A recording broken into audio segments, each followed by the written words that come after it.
morning, ladies and gentlemen, and welcome to day 2 of the League of Legends Games Changers Rising. I am your host, AC, and joining me for this desk is Mile and SIM to bring you all the action right before we get into the Summoner's Rift. We've had one day full of action, and we're about to have a second one. But before we head to that, I just wanted to acknowledge and apologize to everybody at home who tried to keep us company throughout yesterday. We had a rough day, but today everything is working. All of the details have been fine-tuned, and we are ready to bring you one heck of a show. Mile and SIM, welcome to the desk. Yesterday we had G2 Hell facing off against Zaren's Bloom, which was quite a showcase of G2 Hell. And then we also had Solari versus Eterna, Mile.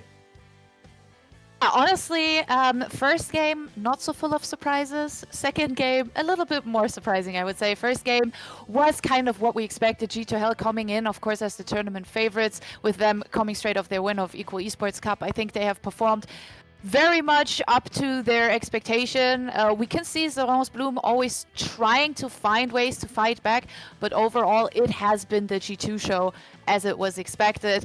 And I think Zaren's also still are in a little bit of a finding themselves type mood. Of course, coming in as one of the qualifier teams, they haven't had the easiest way, with most of the other teams being qualified either through their orgs or through Equal Esports Cup already. But G2 Hell, I think exactly as expected, no surprises there. And I think if this is what we're going to see from them, they will keep their their stamp of being tournament favorites, because they definitely are in my head. Absolutely. But then on the other side of the coin, we also had Solari versus Eterna. Eterna making their debut here on the League of Legends Game Changer. And SIM, what a surprise coming down from Eterna here. It's cool, right? We had one day where we were starting the Game Changers tournament, and we already had two teams that have qualified, so they weren't directly there for the tournament. They already tried to show us what they can bring, and then the fact that Eterna can not just win a game, but also make it really difficult to one of the other finalists during the Equal Esports Cup is an insane performance, and probably shows us for a lot more to come during the tournament. Yeah, 100%. I also really like that Eterna, of course, as a team, found ways to incorporate players that we have seen before. Someone like Delicate, someone like C, who's now playing in the bot lane again. But also bringing in some of the names that maybe we haven't heard as much of in form of Virtuosa and, of course, the top lane here. So I think Eterna, I think Lilith said it in the interview, she is convinced that Eterna is actually one of the best teams in this tournament, and definitely one of the teams that they have to beat in order to actually compete for the title. And they showed up proving exactly that, and I'm very excited to see where their journey is going to go, because I think they look very promising. That's perfect. And considering that they're fielding two players from North America being able to play at this level, to me, it's incredible, because we have to consider that these two players are playing from home. They're playing at 200 plus ping, and they still show up against Solari Academy, which was one of the top two teams, like you said, from the Equal Esports Cup. So the standings were, as we saw, this is all in best of ones for this group stage, but now we're running into day 2 of this group stage, and we're kicking off our best of one series with Nexus Reapers versus Galions Pearl. And Nexus Reapers are fielding a brand new top laner, Amarin, who comes in to replace Wolfie, who has been having some health issues. So from the broadcast and everybody involved in the production, we wish Wolfie all the best in her recovery, and hopefully she can make a full one so that we can see her in all of her glory back in the Summoner's Rift. But still, Nexus Reapers with a tight core with Karina and Tifa are going to be facing off against Galions Pearl. Yeah, I mean, I think Nexus Reapers definitely for me in Equal Esports Cup at least has been one of the teams to watch, not only because we have Karina and Tifa, but also because we have Giddy in that team. Giddy has been known as one of the players that has been playing a while back. She took a little bit of a break, she came back in and she showed up strong, and I gotta say I really like her. I really like her play style, and I think she has a really nice synergy with Duna in the bot lane. Overall, I do think, for me, jungle is going to be very interesting in this matchup, because we have two very different junglers here. Well, to me, I'm mostly looking forward to see what Nexus Reapers might have changed, because of course we now know that Emerin is going to be playing on the top side, and that might also change the playstyle for Nexus Reapers a little bit, because we knew from beforehand Wolfie was fine with playing more of like the weak side kind of champions, so that would bring more of a standard playstyle where you want to go for a team fight, but you also know that the gold distribution is easier for your carries, and now you have a new top laner coming in freshly from Supernova Comet saying, I also want to have that carry position. So now the gold distribution is going to be different. So also our playstyle might have to be adapted. So that is something that I'm really looking forward to in this game. And what a perfect matchup to showcase the powerhouse that is Emerin in the top lane, because they're facing off against Galions Pearl, who are fielding Wyozna in the top lane, also recognized as one of the best top laners in the female circuit. Yeah, 100%. Vyozna has been the player to watch for me for a long time, of course, alongside Hao, Ivy, Cosmic, and Lumi. But Vyozna came in last year when they were still, competing under a different name. And she came in as a substitute. And we were kind of like, oh my god, is she the rookie to watch? Because she came in strong. And I think it's going to be very interesting to see who will have the carry pants. It's her, is it going to be Emerin, who really likes to play some 1v9 Riven every now and then.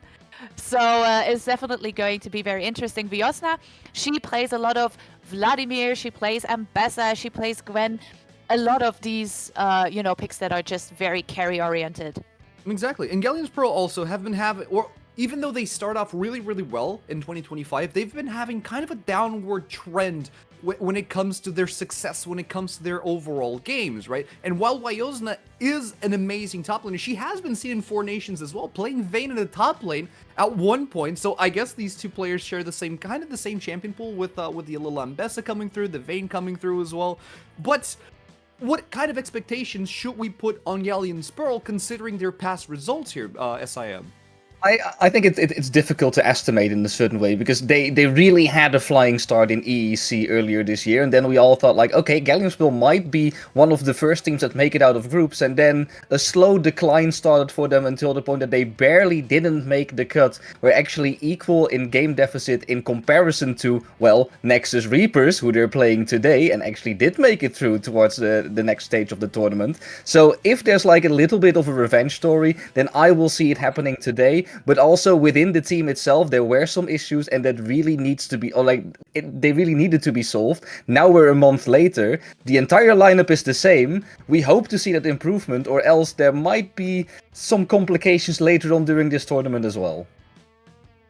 Absolutely. But now we do also have some exclusive pieces of content just for you guys back at home. We have an interview with Lumi. We asked her a couple of questions, and here's what Lumi had to tell us.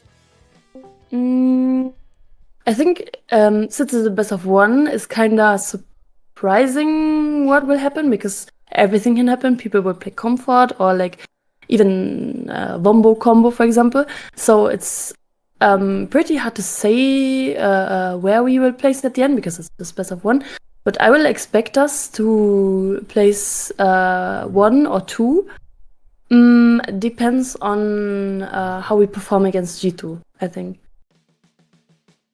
G2 Hell, favorite team, and she's right. The group stage is best of one. This is a showcase of the teams first and foremost, but above all, best of ones are very volatile. A lot of pocket picks can come through, and a lot of surprises could also hit the Rift and our gazing eyes upon this first match, right, Millie? Yeah, I mean, honestly, I love Lumi for always being very confident, also being very ballsy and not shy about it at all, because she's here, she's saying, I think we're placing maybe second, maybe first, I think we're good enough. And that's been her behavior for the entirety of the year. Even coming into Equal Esports Cup, she felt very confident about her team. And I do believe, we've mentioned it a billion times, and we will probably mention it another billion times, G2 is the one to beat. I'm convinced if G2 don't win everything this year, there is nothing they can do. They will never be better than this year, because oh my god, this roster is insane. But if you can actually manage to play well against G2 and put yourself in a good position for making it out of groups, yes, you go, awesome.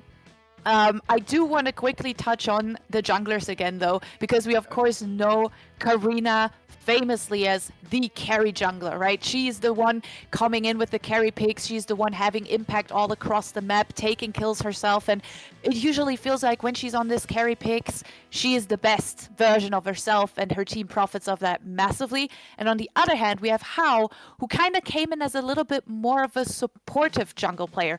So I feel like she is less about coming in, taking kills for herself. She is more about where can I gank, how can I activate my team's carries, maybe in the form of Cosmic, maybe in the way of Vyosna. And I think that dynamic is going to be super, super interesting to watch. I mean, but that is an amazing point to bring up the Karina carry special, because SIM, we've seen games make and break based on Karina, right? These two teams, so earlier during Equal Esports Cup in the group stage, they faced against each other already, and back then we were playing best of two non-fearless. So you were playing 2 games back to back against each other, and you were able to repeat champions. They played 1-1, so they tied. That's something that can happen. And it was really interesting to see because, well, on the one hand, you had game number 1, Nexus Reapers were playing a fairly standard comp for what they would normally play. They had Sion, Wukong, but they also had Ahri on Tifa, which is like the champion everyone knows her for. So the fact that that's open once is already like, okay, you're giving her extreme comfort. And then they finished that draft off together with Varus and Lulu. Then in game 2, that's the game that actually was won by Galleon Pearls, we, from Nexus Reapers, saw again a fairly similar draft with Sion, this time the Kayn, which is extreme comfort for Karina, but once again, Tifa got her hands on Ahri. So, one of the things that I'm seeing here as a trend is, in best of twos, we apparently don't mind giving extreme comfort over to a player like Tifa. But now we're playing best of ones, and it's actually important that you win this one. Will that be the exact same case? Or will we see a change in approach in this one as well? Because Galleon Pearls, you cannot afford yourself to lose a game to get then another game back later, because there is no other game. You just play this best of one. See, but that's the volatility of best of ones. There's 170 plus champions, and there's only 10 bans on the Rift. Whatever can they do to stop Tifa's Ahri? Except Banner. I mean, the question has to be, is Tifa's Ahri the one thing you're most scared of? Because I think Nexus Reapers have very strong individual players, and sometimes they manage to put it together better than other times. I feel like you still have to think about Giddy playing a banger Lucian as well, for example. That Lucian has been insanely important to her during the Equal Esports Cup, as well as also Misfortune that she has quite a few champion points on. And I just wonder where they will actually put their sights, because on paper, yes, Karina and Tifa are like probably your biggest worry or like your biggest enemy. But now you have Emerin coming in as a player who is notoriously known for playing Riven. So you definitely don't want to leave Riven open, right? Like there are so many factors playing into it, and I'm very excited to see where Galions put their focus. On the other hand, you do have to kind of feel the same way about Vladimir for Vyosna. You really want to ban that one out. 140, I think, K champion points. Like, it's crazy. Like, she's playing that one a lot. And it's just going to be very interesting if these pocket picks are actually going to be important, or if they're maybe going to look towards the meta a little bit. Because usually what we have also in Equal Esports Cup is that meta does exist, especially when we look towards supports. We've always seen very meta-centered support picks, but sometimes it's the pocket picks that come in as well, but maybe not as much as we would expect them to. I don't know. It's very hard to tell. I mean, curiously... go on, sorry. I still wanted to touch upon the fact that there is still a method to the madness of Galleon Pearls, because we can say things about bans and leaving champions open, but looking at their drafts in game 1 and 2 against Nexus Reapers that they picked themselves. Game 1 they lost, but they did actually get their hands on the Vladimir for Vyosna. So in that regard, they do pick up champions that are really important. But there's also... Mila has left us, but she will still be here. But I'm here. It's okay. But what I wanted to say is that in game number 2, they had an insane draft where they had an Ambessa locked very early, and they then flexed it over to the mid lane. So that was not Viosna playing it, it was Eve playing it, which was very interesting. It's, I think, something that even Nexus Reapers didn't expect at that point. And that's not only in this regard now also a takeaway to Emerin, but it's also, once again, this flex that you can use. And if you combine it with the fact that first game they had a Xin Zhao in jungle, later on they said like, okay, we lost game number 1, let's also get our own comforts. Zyra is Hao's most played champion. They got their hands on it and they completely ran away with that game. So I don't want to say that Galleon Pulse is like 1-0 behind. Like, sure, they made some mistakes in draft during game number 1, you could say. But when they are unlocked or unleashed, this is an insane team to beat. But they have to be on the same line. Man, I think Millie might be gone again. Her eyes are wide shut, and we are still here in yapping a little. Oh, yeah, there she goes.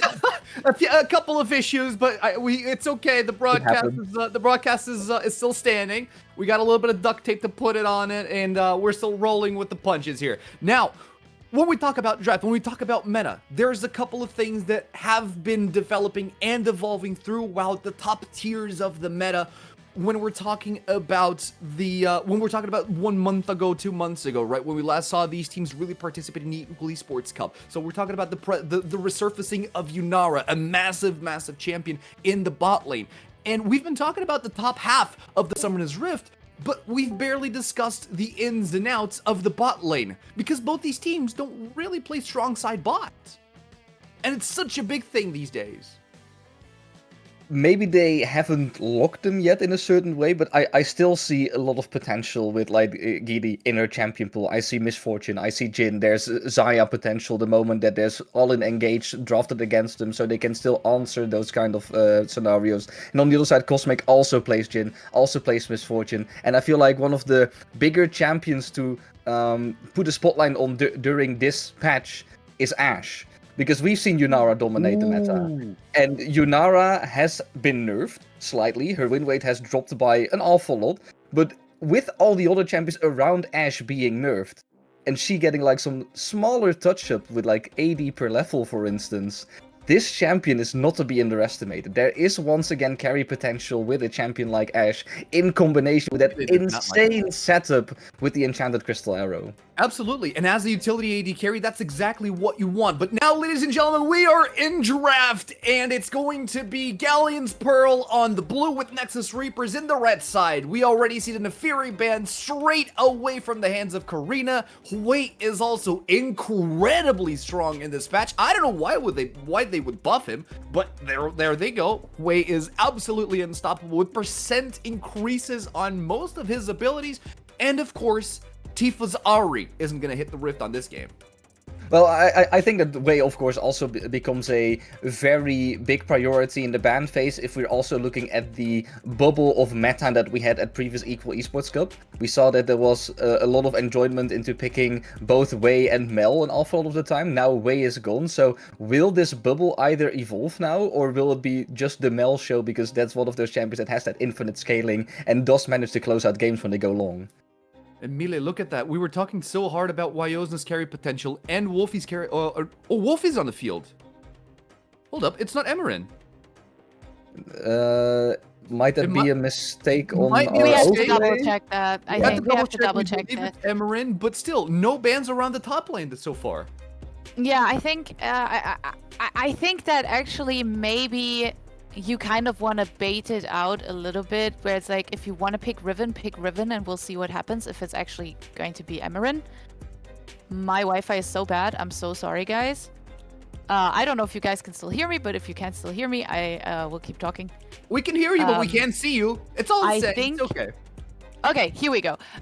Maybe you can still hear me. If you don't see me, whatever. I do gotta quickly say that I really, really like the Aurora pick coming through, because that has been something we've seen from Tifa and Karina as a combination. They've played Nocturne Aurora several times, and I actually think it's really nice to pick that one away and be like, look, we know you can play it. We might be actually able to flex it, and in the combination with the Wukong, I like it even more because Cyclone and Between Worlds is a combination that I've come to love, and I I hated Aurora. Like, that was one of my most hated champions because I didn't see what it was good for. In this combination, I can see it and I love it. You know what's funny to me? That if you were to give me the question of like which side is playing which, I'd say that the blue side draft currently is a really Nexus Reaper kind of draft.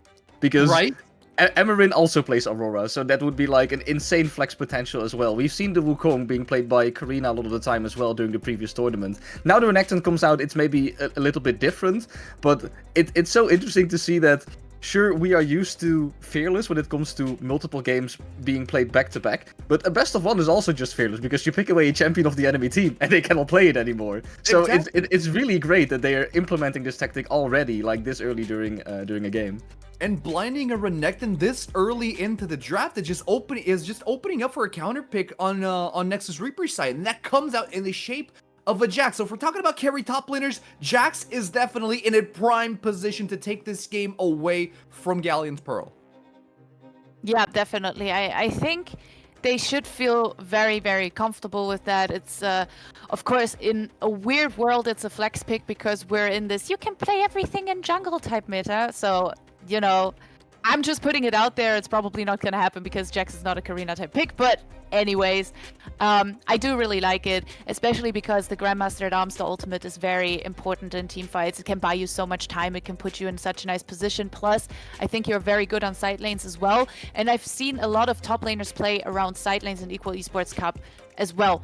And we've been joking about this year how top lane has been the most important lane maybe, or like the most interesting lane, which we never say that because it's top lane, so whatever. Right.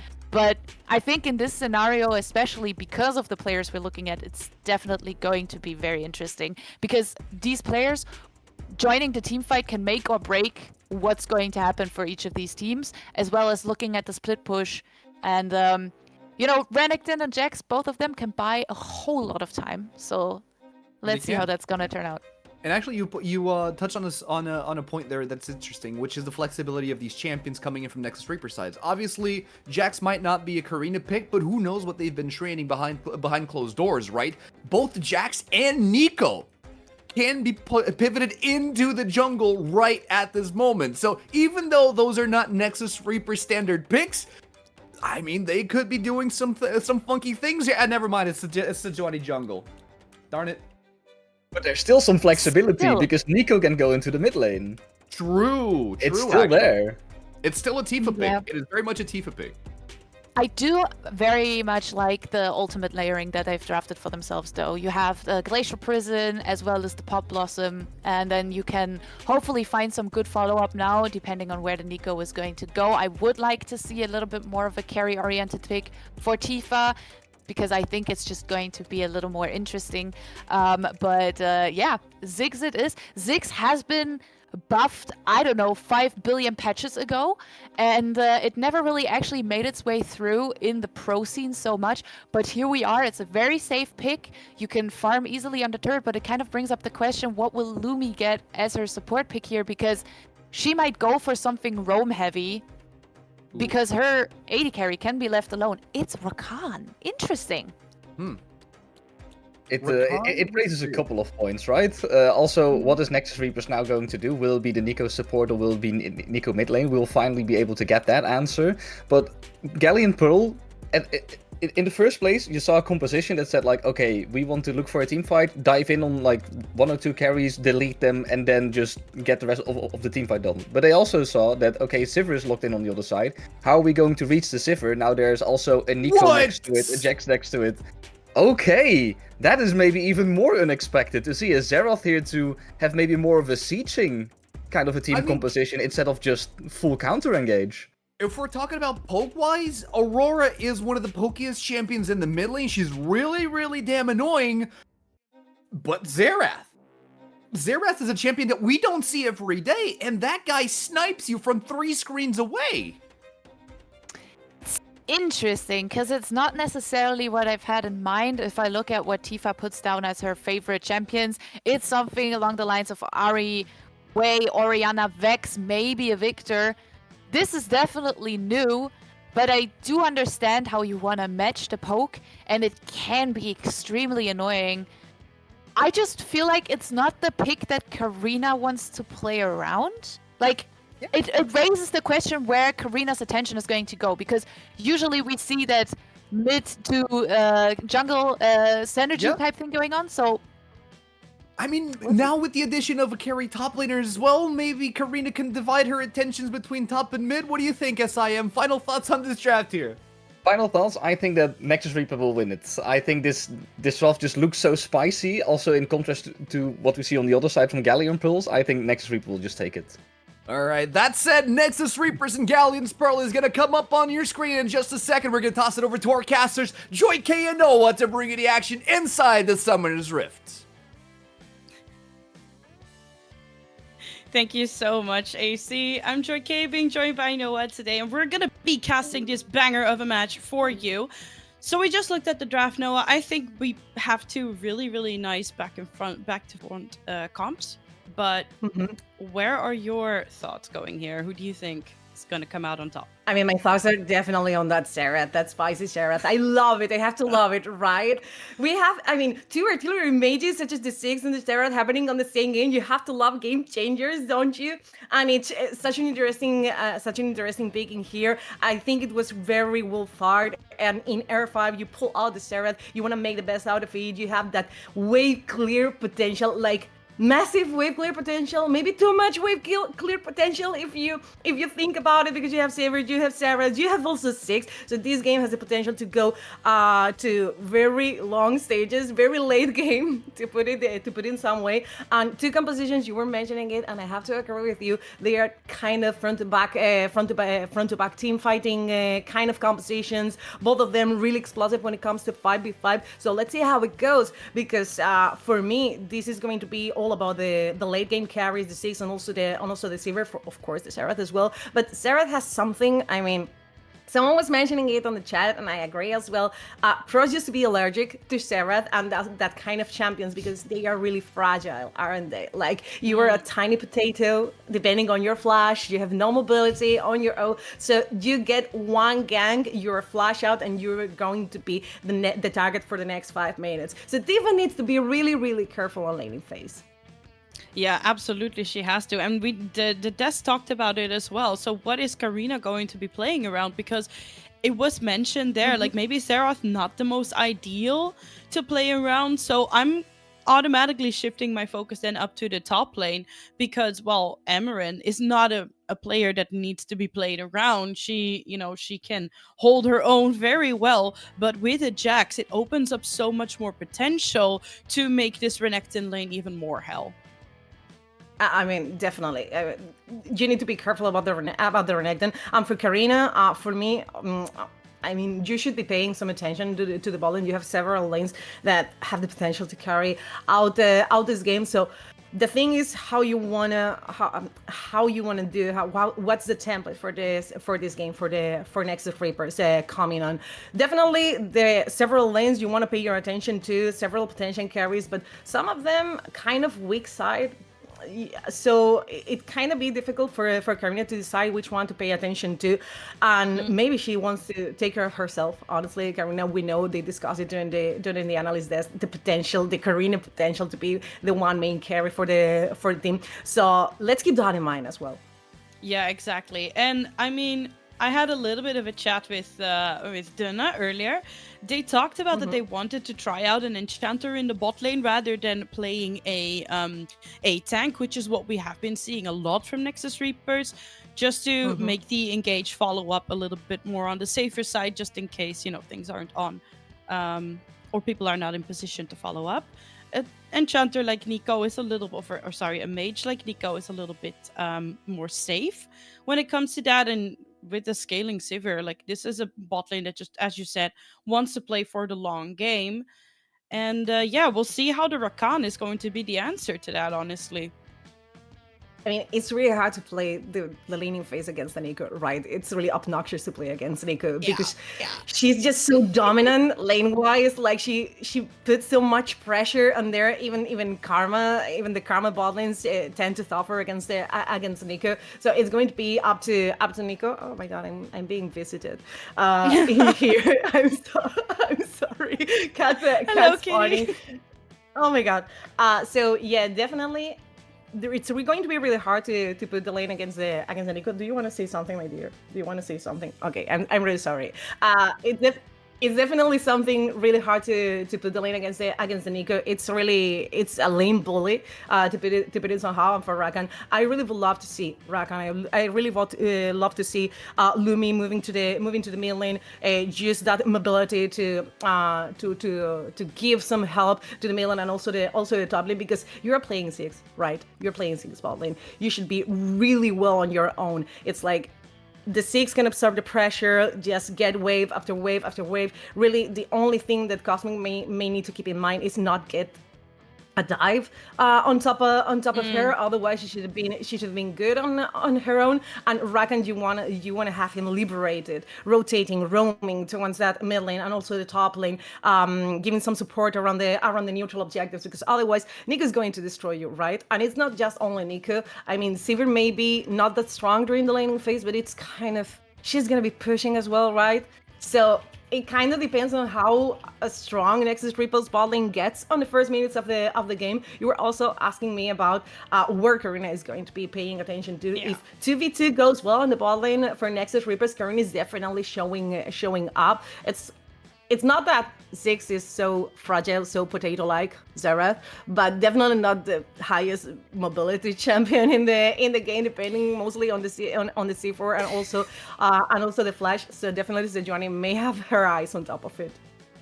Yeah, exactly. It also you don't want it to become a babysitting duty though, where you just have to kind of always keep an eye on your Xerath. But I mean, we'll see where it goes. As AC also mentioned, Xerath can do damage from 3 screens away if he wants to. So that also works. But as you said, I think both of these mages that are quite immobile, like the Ziggs, the Xerath, they have to be on they have to be a little bit on their toes and keep a lot of track of the enemy movement and their own team's movement. So we'll see how this goes, because that's also where the Nico comes in really nicely, right? You can play so much mind games with the enemy team. You're gonna have to always be counting minions. Where is Nico? You can there's a little sneaky ward that can just scooch up to you, and then all of a sudden a pop blossom comes out and you're like, oh my god, what the hell just happened? I am dead.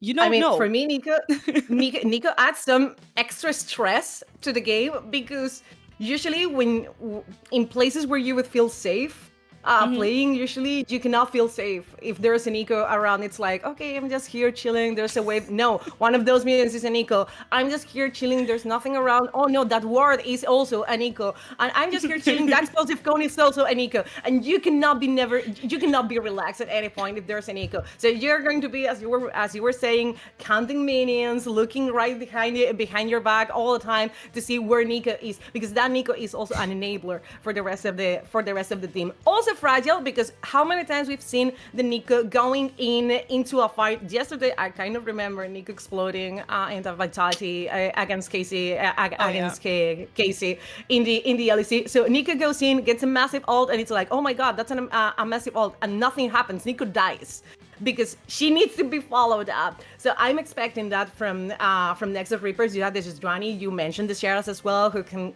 make damage from screens away, give support to both top side and bot side due to the ultimate.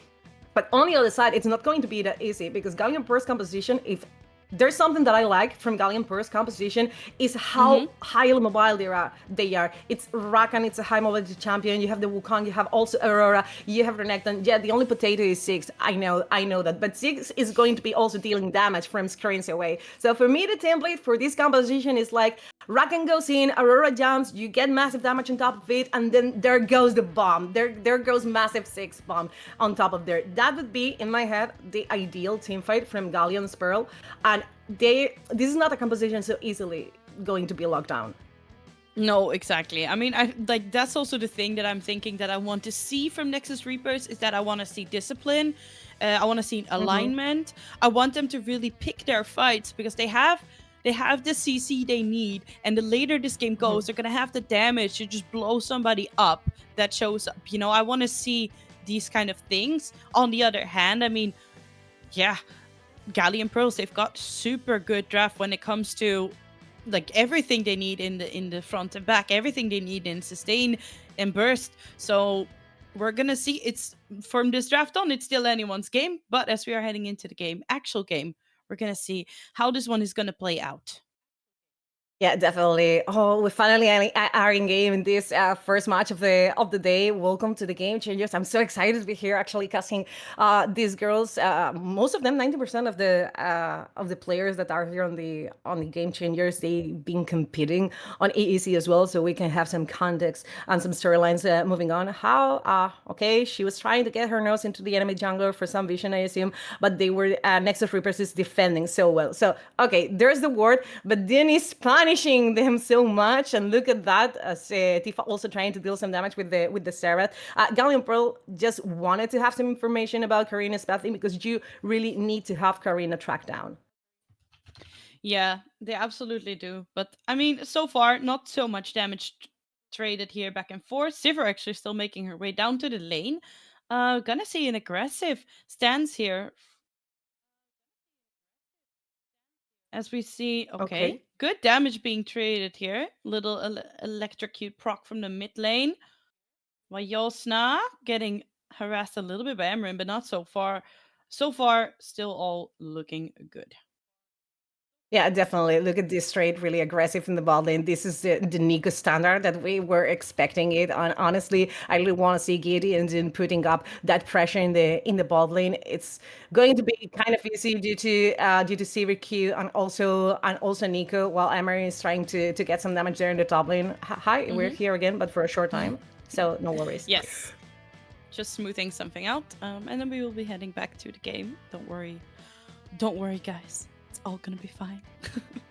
Yeah. There was something we can actually mention now, Noah, is that I've gotten confirmed that Duna is this time playing comfortably at home in her new home.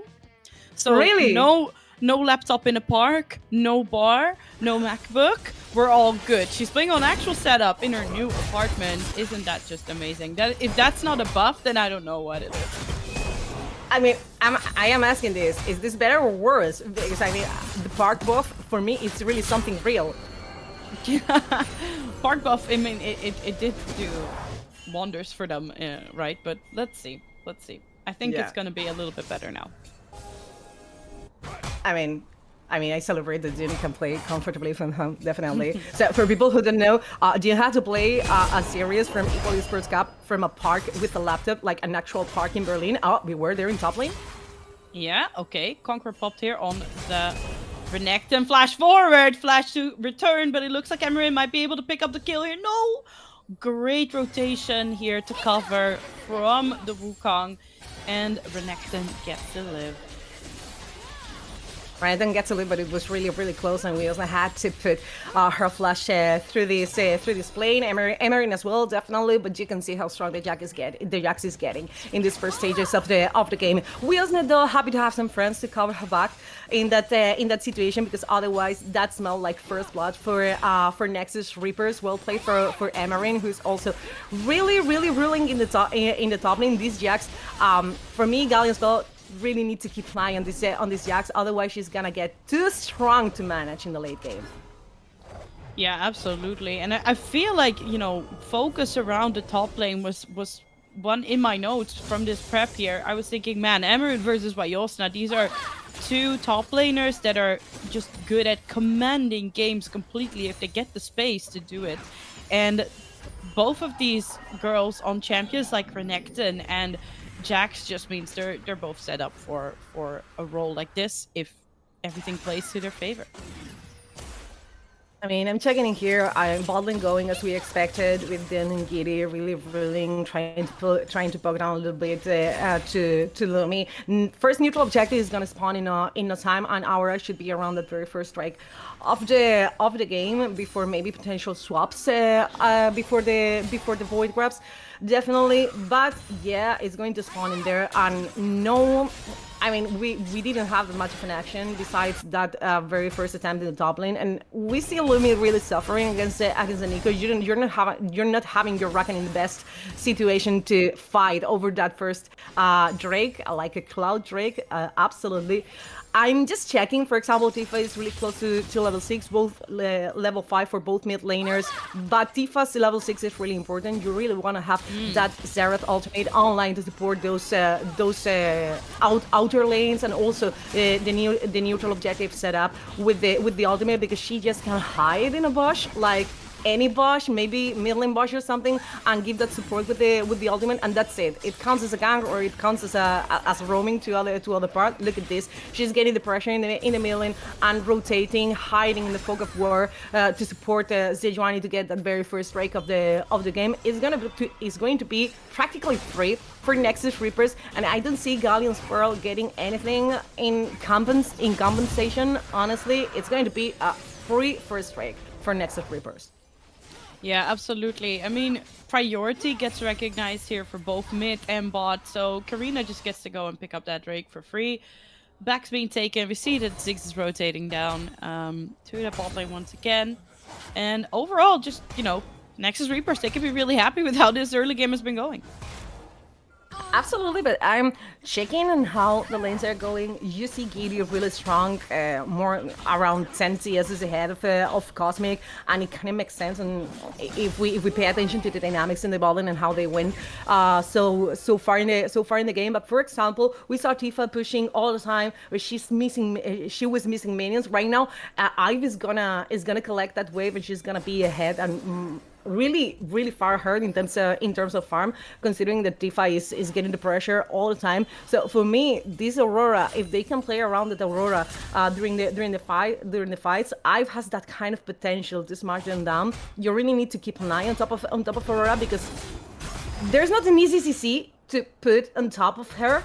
Like you have the Sejuani ult, and you also have Xerath stun, if you can consider that like a viable CC, and also Nico, but you need to land those. That's not point and click CC. And Aurora is really a slippery kind of champion, so not gonna be easy to catch. So if you cannot control Ive down in the game, she can go out of control as well. Yeah, absolutely. I mean, the dashes, the between worlds as well, as you mentioned before we went into the game.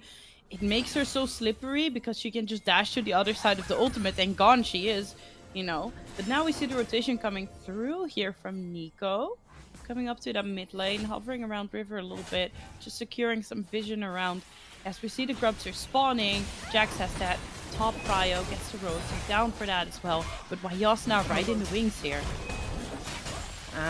I think how wants to fight over these. Glacial Burst immediately comes out there. So Zerathol, but first blood is drawn here by Emerin, and that should secure the first grubbies for them as well. 2 already gone, and I think they're just gonna be able to pick up all 3 for free. But now maybe they've left. Nope, they're gonna pick them up all 3, and that is really good start here for Nexus Reapers. I mean, Wilsna was really confident walking through the river, and I don't think it was a good idea. You mentioned it. Emerin got the top prio. There were already team members from Nexus Reapers doing those grabs, and I agree.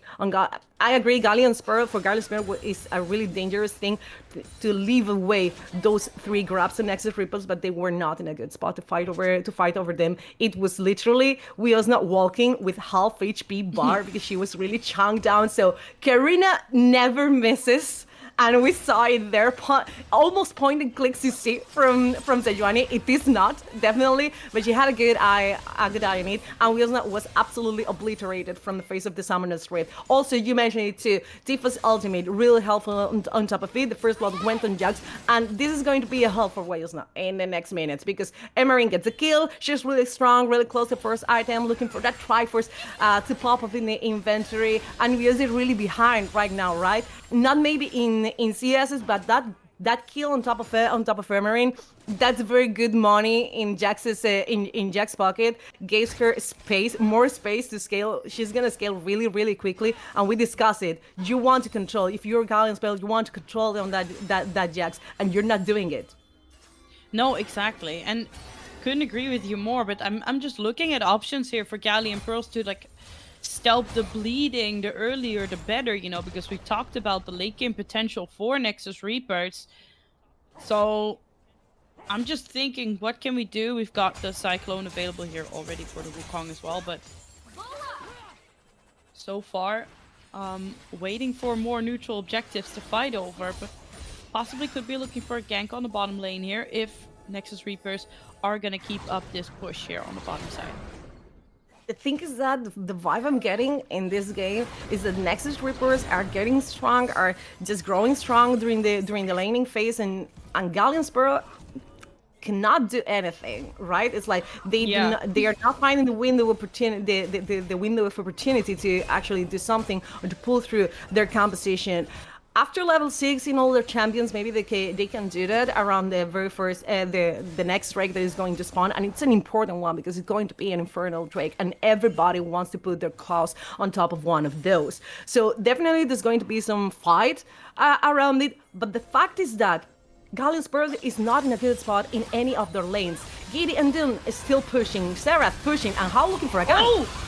There comes the Pop Blossom, but the Cyclone onto Giddy immediately makes her back off. Cyclone again comes out, but there's Tifa's ulti to completely zone 6 away. The Between Worlds comes out as well here, but so far it doesn't really catch anybody. Karina still stepping forward. Endless slows from the Sejuani, but everybody on the side of Nexus Reapers except Tifa is just so very low. So even though they get the wave here and they get a lot of summoners ultimates out from Galleon Pearls, they actually don't draw any blood, but this does open up once again this opportunity to pick up the Infernal Drake.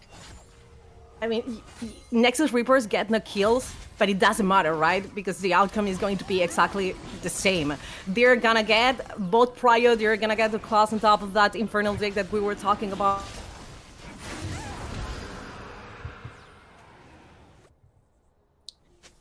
Yeah, so Infernal Drake gets locked in. We do see that it's going to be the Mountain Soul that we are going to be playing for the rest of the game. Lumi rotating up here with How, but... Oh. The gank attempt was good though, honestly. But yeah, I mean, Nexus Reapers was really aware of it, and the response from Karina and the rest was really, really, really good. absolutely, absolutely. The attempt was there, just yeah, good response all around, and everybody got to live just because of that. Now we did see How still taking a aggressive stance here into the jungle of Nexus Reapers. Looks like Emerin is going to rotate down there just to see if they can still get their hands on this Wukong, but Wukong already made it out of there without even so much as a scratch. He's probably going to pick up the Scuttle Crab here. Yeah, he's going to pick that one up, as we do see now Tifa immediately responding to Karina. You can just see once again, I mean, it's been a bit of a thing. We're pointing it out, but these two playing together, the ulti comes out alongside the Glacial Prison, and that will be the end of the Wukong. And I mean, Nexus Reapers are really just showing their teeth here. Definitely. I mean, this is how they are working, and they are not letting Galleon's Pro composition operate in any way, right? Like, How is absolutely neutralized. Look at the CS difference between Wukong and Sejuani. It's going to be really hard for the Wukong to put on the table some kind of damage. Right now, we are watching the Sejuani killer mode. 002 though for Karina, but she's everywhere, and who is actually everywhere is Tifa, right? This is how we wanted to see the Sheriff that work. Oh, Emerin with the comes down. There's a beautiful stun, and that will be a kill picked up to boot. That's a nice reward for using your teleport to go down here. And I think we might be looking at first tower even going down. Lumi is the only one to answer the call so far. House behind, but the tower will fall. And oh god, Lumi's just looking for a charm here. But Emerin, absolutely unstoppable. The Grandmaster of Arms being popped here. We don't have the hunt available, but she doesn't need it. Picks up a kill to booth and just gets out of there. I mean, that was bold from Lumi. Honestly, it's like, oh yeah, you're not really getting how strong Emerin is right now, because she's playing another different game. She's playing in next week, honestly. 3-0 for Emerin. You don't want to mess with the Jax, and you learned it the bad way, right? Emerin now, you don't want to be close to her. I don't think you need 2 people from Galleon's World to take down the Jax. You may be needing 3 or even 4 people, because there is no damage on the side of Galleon's World. Look at this. Nexus Reapers are playing the game completely unleashed. They are controlling every single part of the map. They are controlling the lane. They got first tower, 3 first kills, 3 first neutral objectives. They are not letting Galleon Pearls play the game even, and you can tell. And the way Lumi tried to get the kill on Emerine, or at least to enable her teammate to get Emerine's kill, but it's not that easy. You need to let that Jax go away. It's not going to be viable in the next minutes. No, exactly. Rift Herald gets tagged, but looks like they might want to play for this Galleon Pearls, but I mean, Nexus Reapers, they know, and they're just standing here waiting for their opportunity, waiting for the moment to pounce. Now Karina is here with Giddy.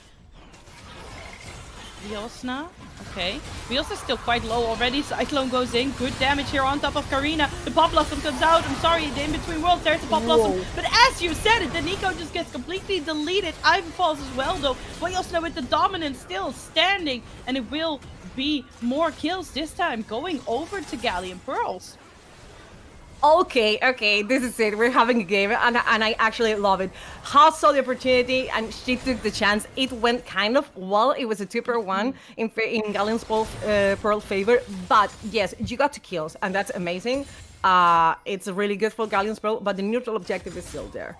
And I think Nexus Reapers were kind of managing it well with patience, forcing the referral to reset. Look at this, how needs to get on her jungle, and the referral runs out of patience. But this is the opportunity. When Karina just face checks that bush, they had no control over it. It wasn't just the Wukong, it was everyone else. And Nico, yes, this is Nico's fate all the time.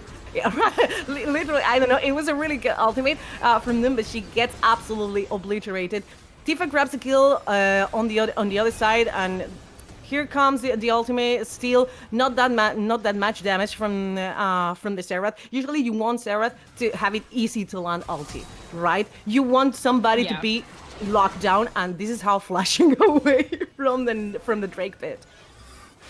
Yeah, I mean, that's the thing though, like we've seen the Xerath ultimate come out on top of like the Glacial Prison, on top of the Jax stun, and then it becomes easy to land. But now, this time, they decided to not do this, save this ultimate. Maybe it wasn't even up and available, I'm not 100% sure at the moment, but that just made it so that Tifa then has to reposition to a safer space. But look at Giddy, getting charmed up here, stunned, has to run away. Oh, but will fall here. There's the Pop Blossom once again, getting connected to people. But again, the Nico just falls, and Lumi gets to live on the Rakan. The mobility is just there. They need to get the shutdown on this Renekton, and they will find him. But Emerin falls in return, and Karina falls as well. And this is starting to look like Galleon Pearls. They have found their pace in the game. I have to apologize to Nexus Reapers. Like, I'm sorry, Emerin, I curse you, okay? I was, complimenting your Jax, and you got killed twice after that. So it's my fault. I assume the responsibility on this because Galleon Pearl, they are. They are actually managing to take that Jax. We pay attention to the replay. Giddy was quick in her E, but after one CC comes another, and there it goes. They are playing volleyball, and Sivir is the ball. And look at Ive. This is what I wanted. This is what I expected from the Aurora when I mentioned that she was getting strong also in the lane phase. She gets to pull a good amount of damage on top of the Sivir. The ball again gets absolutely destroyed. And the moment Emery joins, I thought it was going to be a game changer, no pun intended, I'm sorry. But Emerin, look at this. You cannot dodge 6 bombs. Those are not autos, and that's a massive thing for Galleon's Pearl to pull through it. Those are 4 kills. This is not a 2-1. These are 4 kills, and we're back in the Drake. Yeah, we're back in the Drake. We're coming back in a real point of action here, as we do see Ivy falling. And the thing is that I wanted to just point out is how Cosmic on that Ziggs was just full HP during the whole time we were looking at that fight, that replay. You saw it. Full HP. There's just no pressure onto the Ziggs, and that's what we need to find here for Nexus Reapers going forward, to pick up this Drake, lock in the 3rd one for themselves. And that's the thing that I'm seeing though. Like we need Ziggs to get in position and soften up these enemies before they can really go in and pull the trigger, it seems. But it looks like Nexus Reapers just aren't allowing Galleon Pearls in anywhere. But so far, I mean, we've seen the light, right? Like we see that it's possible. I mean, if I'm not mistaken, nobody recalled after that fight. No, I don't think so either. I don't think so, right? Because we came back after the replay and they were so chunked down. So for me, it's a mistake. You need to recall. You need to recognize that you cannot fight like this, even if you were the one who winning the fight, right? But you need to respect the amount of damage that Tifa still pulls through. 2 items right now for Tifa, right? She has the Luden, she has the Horizon Focus, she's looking for the third. In no time, she's 3-0-2 and making the best out of this Seraph. You cannot hit the river without her permission, and you need to acknowledge that if you are Nexus Reapers. More if we're talking about how chunked down they were, because Seraph's ultimate is going to destroy you if Tifa has a good eye on it. And she has. Oh, absolutely. Yeah. And I mean, the ults have been absolute money. And I mean, you can see that too. Oh, there might be a little bit of trouble here. Gets the double root though. So, should be fine. Okay. Yes, we do see. Okay. Are they actually going to play for this? I forgot that Rift Herald was still Yeah, something. me too. I was like, wait, the Rift Herald is still there. You're right. Karina is aware though, so she's just gonna take away the control ward. Oh, Pop Blossom comes out. They're trying to connect it though. They connect it onto Ivy. The roof will come down. The stun as well to follow. So much ultis being thrown here and at everybody, but Ivy goes in with them between worlds once again. Oh my god, the dash to the other side, the ultimate bait onto Emerin as Emerin will fall. Dominance comes out from Ayosna, and it looks like the call for Nexus Reapers is to back off here. Yeah, I mean, they should back up. Oh, hi, Shelly. And still, Shelly is in there. I'm like, what season is this? Like, Shelly's still in there. It's 30 minutes into the game, and Shelly is still in there. But I mean, it's kind of it's being a disaster for Nexus Reapers since the laning phase was over. I don't know if you agree with me, but they were so strong during laning phase, but they're falling apart in a mid game. They are getting things from every fight though, but I kind of see Galions Pro being a more coordinated or more disciplined team when it comes to the team fights. Even though I was highlighting how strong Tifa is, still though, and Galions Pro need to respect the Tifa. There's still some respect to be paid from Nexus Reapers as well. You cannot face check anything. Like if nothing is going to happen, you need to respect the amount of damage that also Cosmic is putting in the Rift. 2 items for Cosmic as well. So you need to respect Cosmic, but you need to respect how highly mobile Galions Pro composition is. Yeah, you are maybe trying to lock somebody down, but the Rakan is going to join, Aurora is going to join, Wukong is going to join. They are quicker in this than Nexus Reapers composition. We saw Dune once again responding with the Pop Blossom. This time it wasn't the most impressive one, but she got destroyed. I mean, she managed to run away, but we saw Lumi trying to get her so desperately.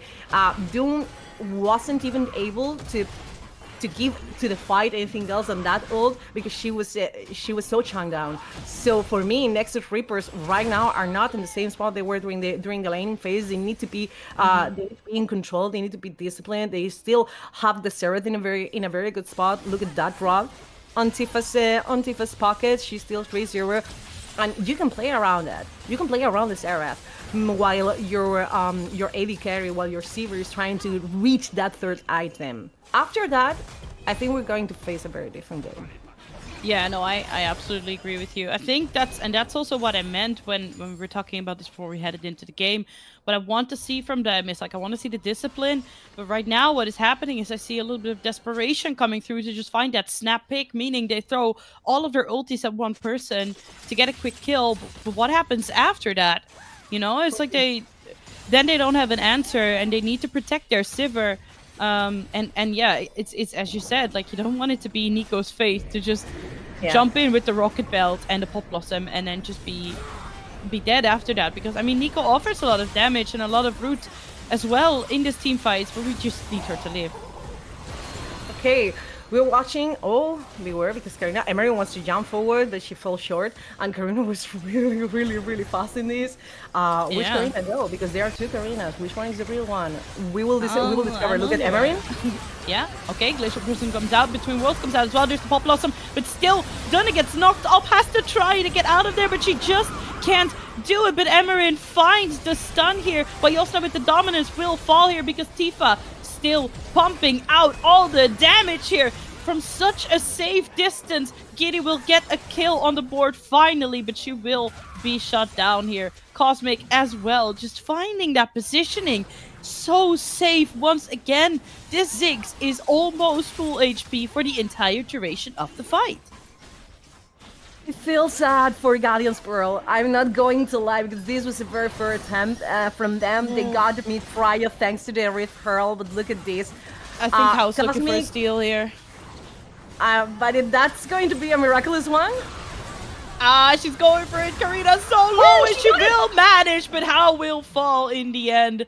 She gets the kill, she gets the Drake, denies the soul, and as some people would say, that's a good death. You know, that's a good death. Okay, that's a good death. I'm going to defend that death, but first we're gonna talk through this fight because Galions Pearl got a mid prio. Right, because of the Rift Hurl. But look at this ultimate from Karina. There it goes, and they got locked Wheelsna and Lumi down for so many times. Well, we see Tifa dealing damage with Xerath ultimate from a very, very safe distance. But Emery goes nuts in there because she knows how strong she is.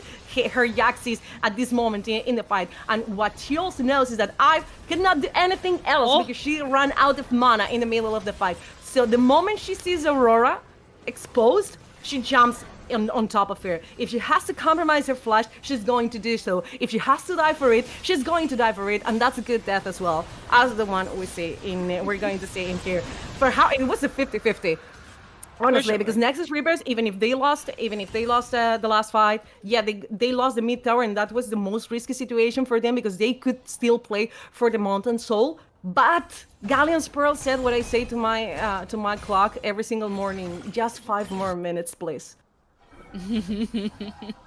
Absolutely true. I mean, so far, this is still anyone's game, right? Like, both of these teams are gonna scale into the late game. Now we do have the Rabadons in the pocket as well, though, for Tifa. And she is looking a lot more dangerous all of a sudden.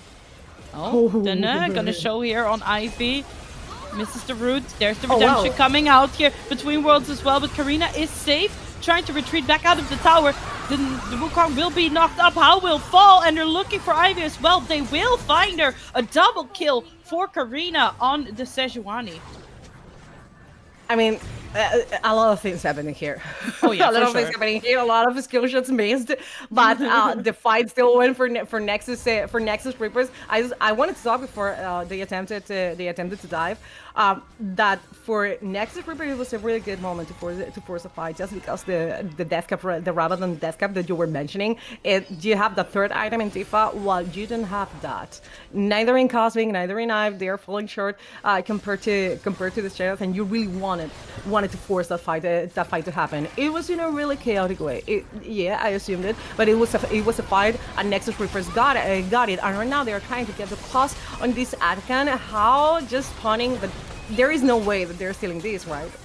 No, I don't think so. I mean, nobody can get in range in time. They're just doing it so fast, and Sivir started to work her way to a mortal reminder. Just also means that she's going to do so much more damage here. Nice damage coming out here from Tifa. Just denying Lumi to further get in there. Emerin is hovering around. The thing is, for Galions Pearl, they are not even in no way they are reaching Tifa, right? Even the fight they won, 4 kills to 1. The player they weren't never able to kill was Tifa. Tifa is playing for a really safe path in this game, but nobody from Galions Pearl is going to be able to reach her if Tifa doesn't overstep. right? If she doesn't overextend, if she doesn't show herself in a bad position, nobody from Galions Bell is going to be able to reach the Rakan. And Tifa is really playing really good around this thing. She's still 5-0-7. Nobody has even been able to kill her. Look at this! Oh my god. Okay, Glacial Prison goes wide. Flash comes out. What? Cosmic so low though, but the Q from Sivir will put her in her place, and that opens up mid lane here for Nexus Reapers. It doesn't really matter if that Glacial Prison is attached to the Ziggs or not. And that is like, I wanted to follow up on your point here. Yes, Tifa's positioning has been key, and I just wanted to point out that Cosmic's has been as well. But I mean, they still have a lot of point and click, and if you have no team to hide behind as the Ziggs, then yeah, what are you going to do? But it's easier for Nexus Reapers. It's easier for Karina to QR, the 6. Oh, and yeah, it's like, for okay, sure. if it hits, and we're going to heal him. It's easier to do that on a champion like Sejuani than to go with Renekton. I don't know how many dashes, or go with Wukong. I don't know how many dashes until you kind of reach Tifa. And Tifa has flash. Tifa still has flash.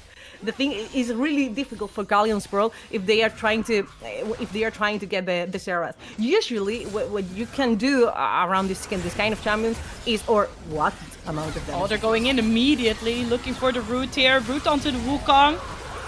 Counter engage from the Rakan. Lumi so low, Wow. but she will fall in the end. Katrina on the chase here. Giddy is incredibly low. She will die in the end to the 6 damage. But so far, I mean, looking like a great team fight, great execution here from Nexus Reapers once again, as now they've got the Dragon Soul in their eyes. With only the loss of their ADC, they should be able to pick this one up pretty much for free. I mean, Tifa is so for free unthreatened. actually. How is dead? What am I Yes. saying? They just get this for free.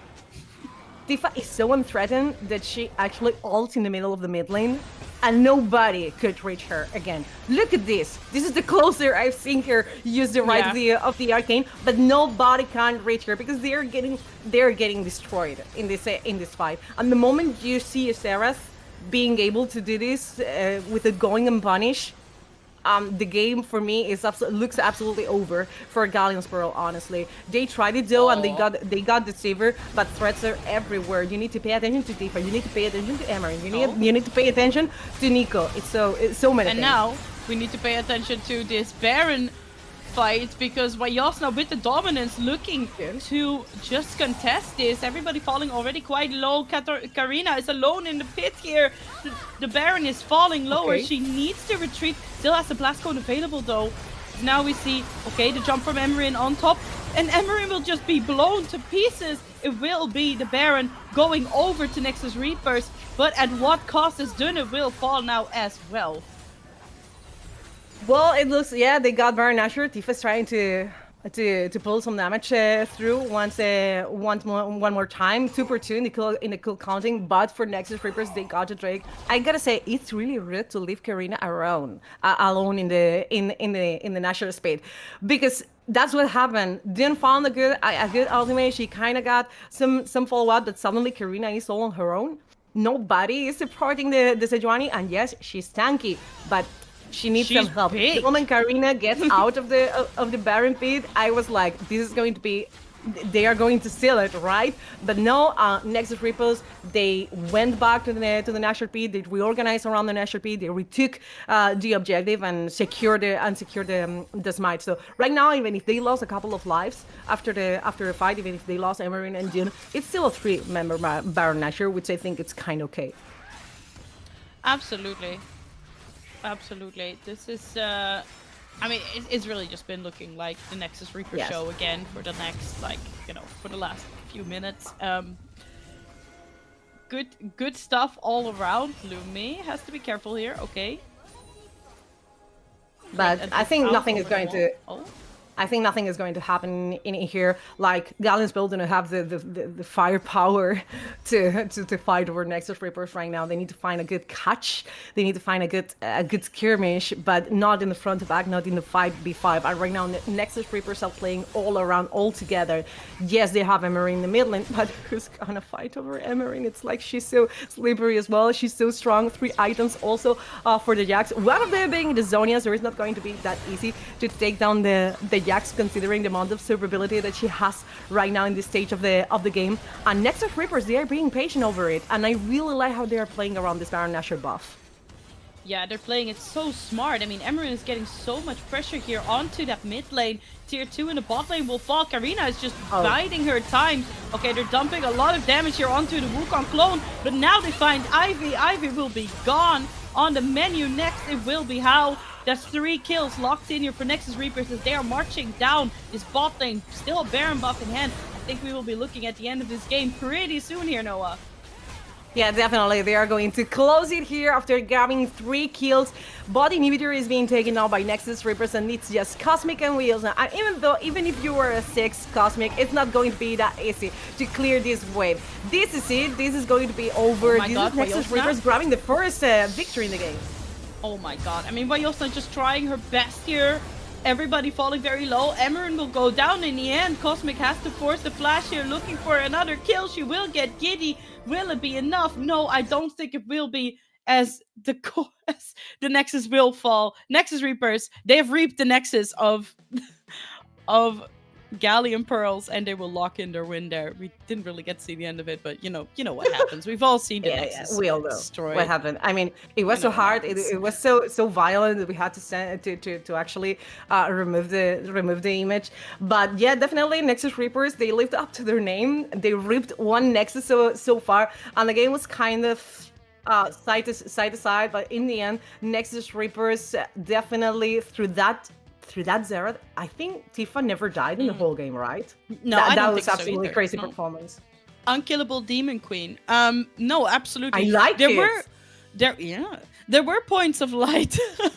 There were points of light for Galleon Pearls. I mean, for sure, they you know what? This was just a bit of a draft copy side by side, and then it just comes up to like, okay, who's gonna take the lead? Who's gonna scale like first, and who's gonna find the ways to just lock down the enemy team and use their mage to kill, pretty much. I mean, and Nexus Reapers, I mean, they ran the show from start to finish in a way. I mean, absolutely they did. The fact that they got also that many neutral objectives so early in the game, I think they gave them so many advantage for the main late game. And if they threw a little bit out, but I think, I mean, fair victory. They go 1-0. And for Galions Pro, they need. I mean, it feels kind of sad because they had some good ideas, but in the end, they were so behind. Absolutely. I mean, that being said, we are going to toss it to a little bit of a break, but do not go anywhere because we will be coming back to you with Vitality Rising Beast versus SK Avarosa after this break.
Welcome back, ladies and gentlemen, and we're here for the interview with none other than Nexus Reapers AD carry, Giddy.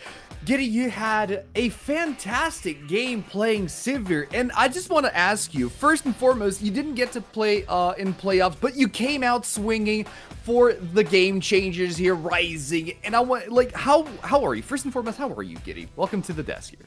I'm feeling really good. I'm pretty satisfied about our performance. I think I could have done like a lot more. TV is not like one of the main champions, but yeah. So like I'm really quickly though. No, I don't know. Like I mean, I'm really like I tend to be a perfectionist, right? So I like tend to do my mistakes and like yeah. But yeah, I'm pretty happy about my team. I think we executed the drafts pretty well. Of course, I mean, we had to make the game like a bit more fun because that's our special. I was gonna go there. Yeah. I was gonna ask you because you had a very, very stable and solid early game. It looked like the game was almost done from like the 15-minute mark onwards, but then something changed, and you guys started a little bit overextending a little bit, just chasing fights you probably shouldn't have. Did you just do it for content? No, but I mean I understand like your question because that is something that that often happens in our game. But I mean we have been working on that, and I think it showed, especially like the way we try to end games now, because we had a little bit of a problem in EC. But yeah, sometimes you get a bit emotional. That is true. Okay. But yeah, as I said, I mean, we are working on that, and I think we're doing a great job. Yeah, I'm really proud of my teammates. Opening up your first round of Game Changers Rising with a good win against Galions Pearl is absolutely a good indication here for Nexus Reapers.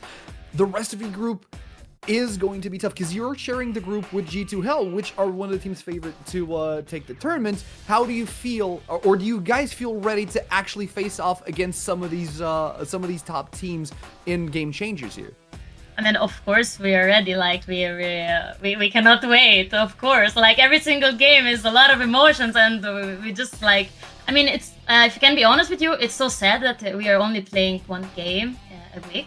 Understand. Because yeah, I mean we are so passionate about the game and we love what we are doing, and so it would be nice, you know, to play more. So yeah, we're just like shaking because of excitement because we cannot wait like next week, you know. So what you're telling me is, even though you're only playing one game, you're already looking forward for the best ofs, right? You're already looking forward for the best of threes, best of fives coming through because we're all playing Fearless Draft. And we don't get to see enough of that. How ready are you guys for the Fearless Shots going forward into the tournament here? Oh my god, I think that's gonna be so fun. Like I mean personally I dislike like the best of one format because I mean one game like everything can happen, you know, like everything can happen. But like out of 5 games, then where actually like skills and mistakes, you know, pop off. So yeah, that's gonna be like so good. I don't know, I'm so happy. It's so nice. And I mean, we are talking about Nexus Reapers, who are a team regarded to have a dominant top half of the map, but a bottom half in this particular game was absolutely smashing as well. What other picks are you guys looking forward to see, or what other picks should we be looking forward to see going forward in the tournament? Give us leaks here. Leaks, I mean, if you want to see about my picks, you can just like look at my OPGG. Like I'm an open book. There's not like I mean, I for sure will not like pick, I don't know, Cannon AD carry maybe. Like that's not gonna happen. Kog'Maw AP maybe. I don't know. My. I mean, I don't know. Sound of that. No. I'm just saying I won't do that. Like I will not do that. But I mean, this reverse just psychology be ready for it. Actually gonna do it? Because I feel like that's something that might happen, Giddy. I feel like you're trying to bait me into thinking. You don't know? Okay, fair enough. Maybe. Giddy, congratulations on your big win. Unfortunately, we are on a tight schedule here. I wish I could talk to you a little bit more, but congratulations on your victory. We hope to see more from Nexus Reapers in the upcoming weeks.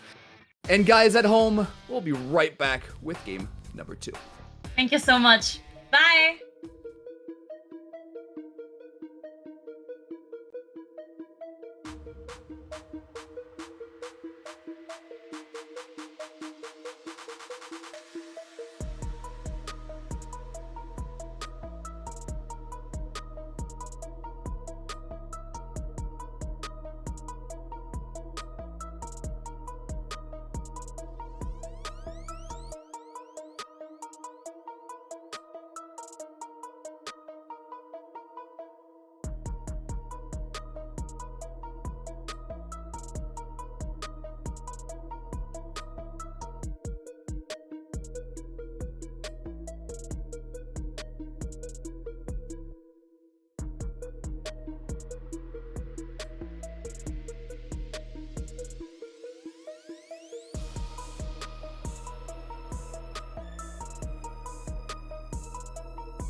Welcome it back, was ladies and gentlemen. We told you it'd be a short break, and we are so back here for the desk on game number 2. If you just joined us, where have you been? You lost an incredible game between Galions, Pearl, Nexus Reapers, and I'm AC. Joining me is Mile and SIM to bring you all the action right before we head into the Summoner's Rift.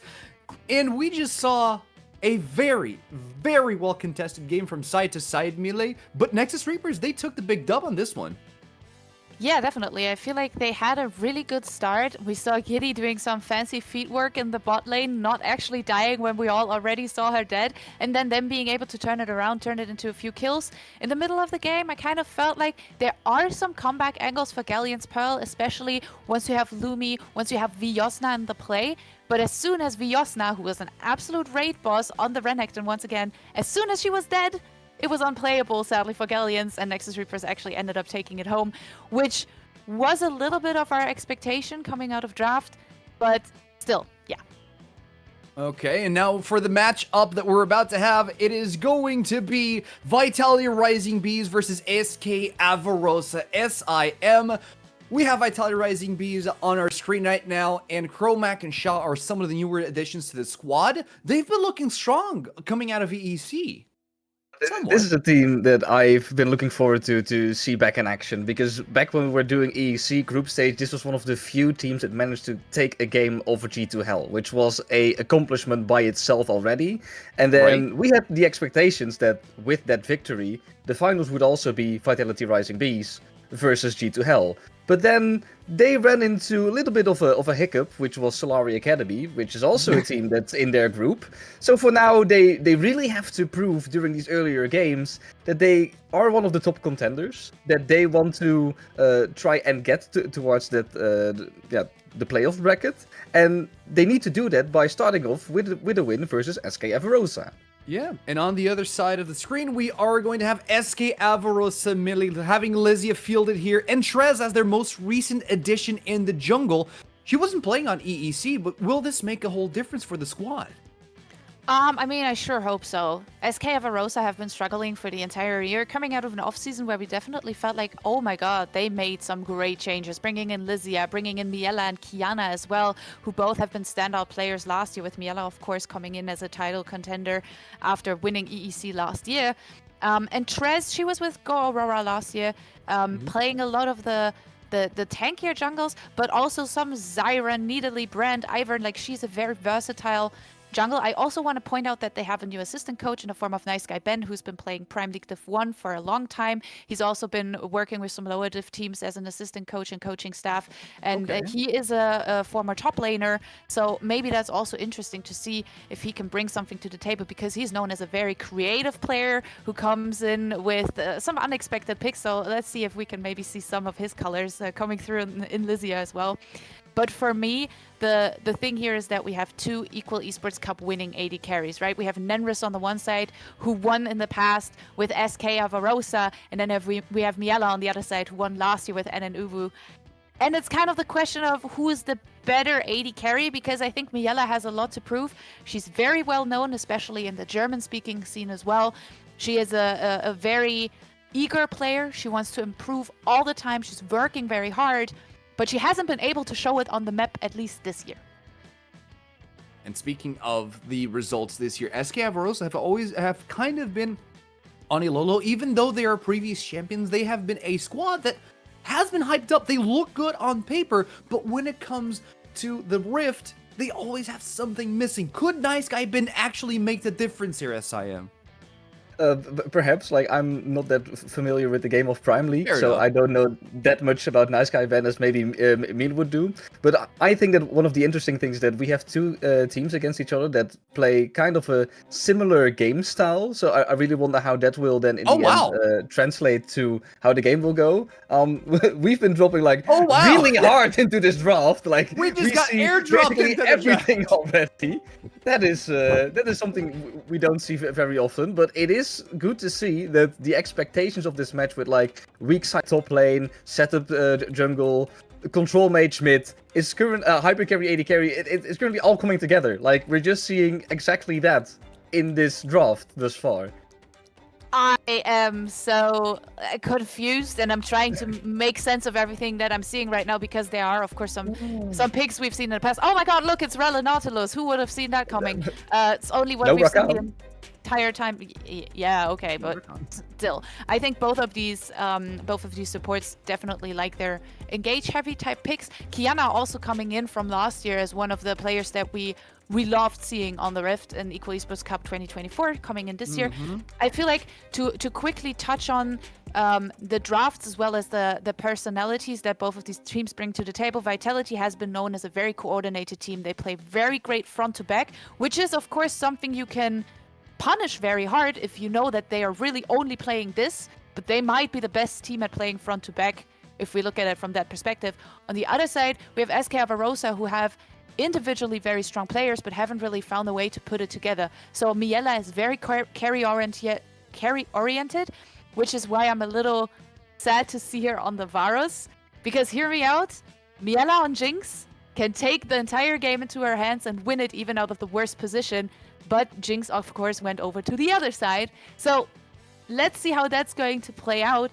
They did have a really hard year. They definitely have to prove themselves, and I hope that they can, because they didn't manage to stay in Div 3. They demoted to Div 4, and they have to show that they can actually do something as a team. That is true, but in regards to the draft, there are two completely different ideas. If you look at SK Avarosa's side, they're drafting a composition that's very focused around the early game, while Vitality Rising Bees, they have a lot of carry potential on the Jinx, on the Ahri, and even on the top half of the map. Now, these two are going to clash together, right? And one would expect that a snowball comp should be able to take some things from the early game from a scaling comp, SIM. It feels like there are some plan Bs built into the composition of SK Avarosa, because we already see that they also have an Orden. So if you go into the later stages, there are some like free value packs being dropped on your items that give you even more stats. We see the Varus that normally is seen as like a utility carry, but with the changes that we've had of recent, that poke is being nerfed a little bit, but we see more on hit. There's some experimental builds with the experimental hex plate that's also being played on the bot lane currently, so that's really fun to watch.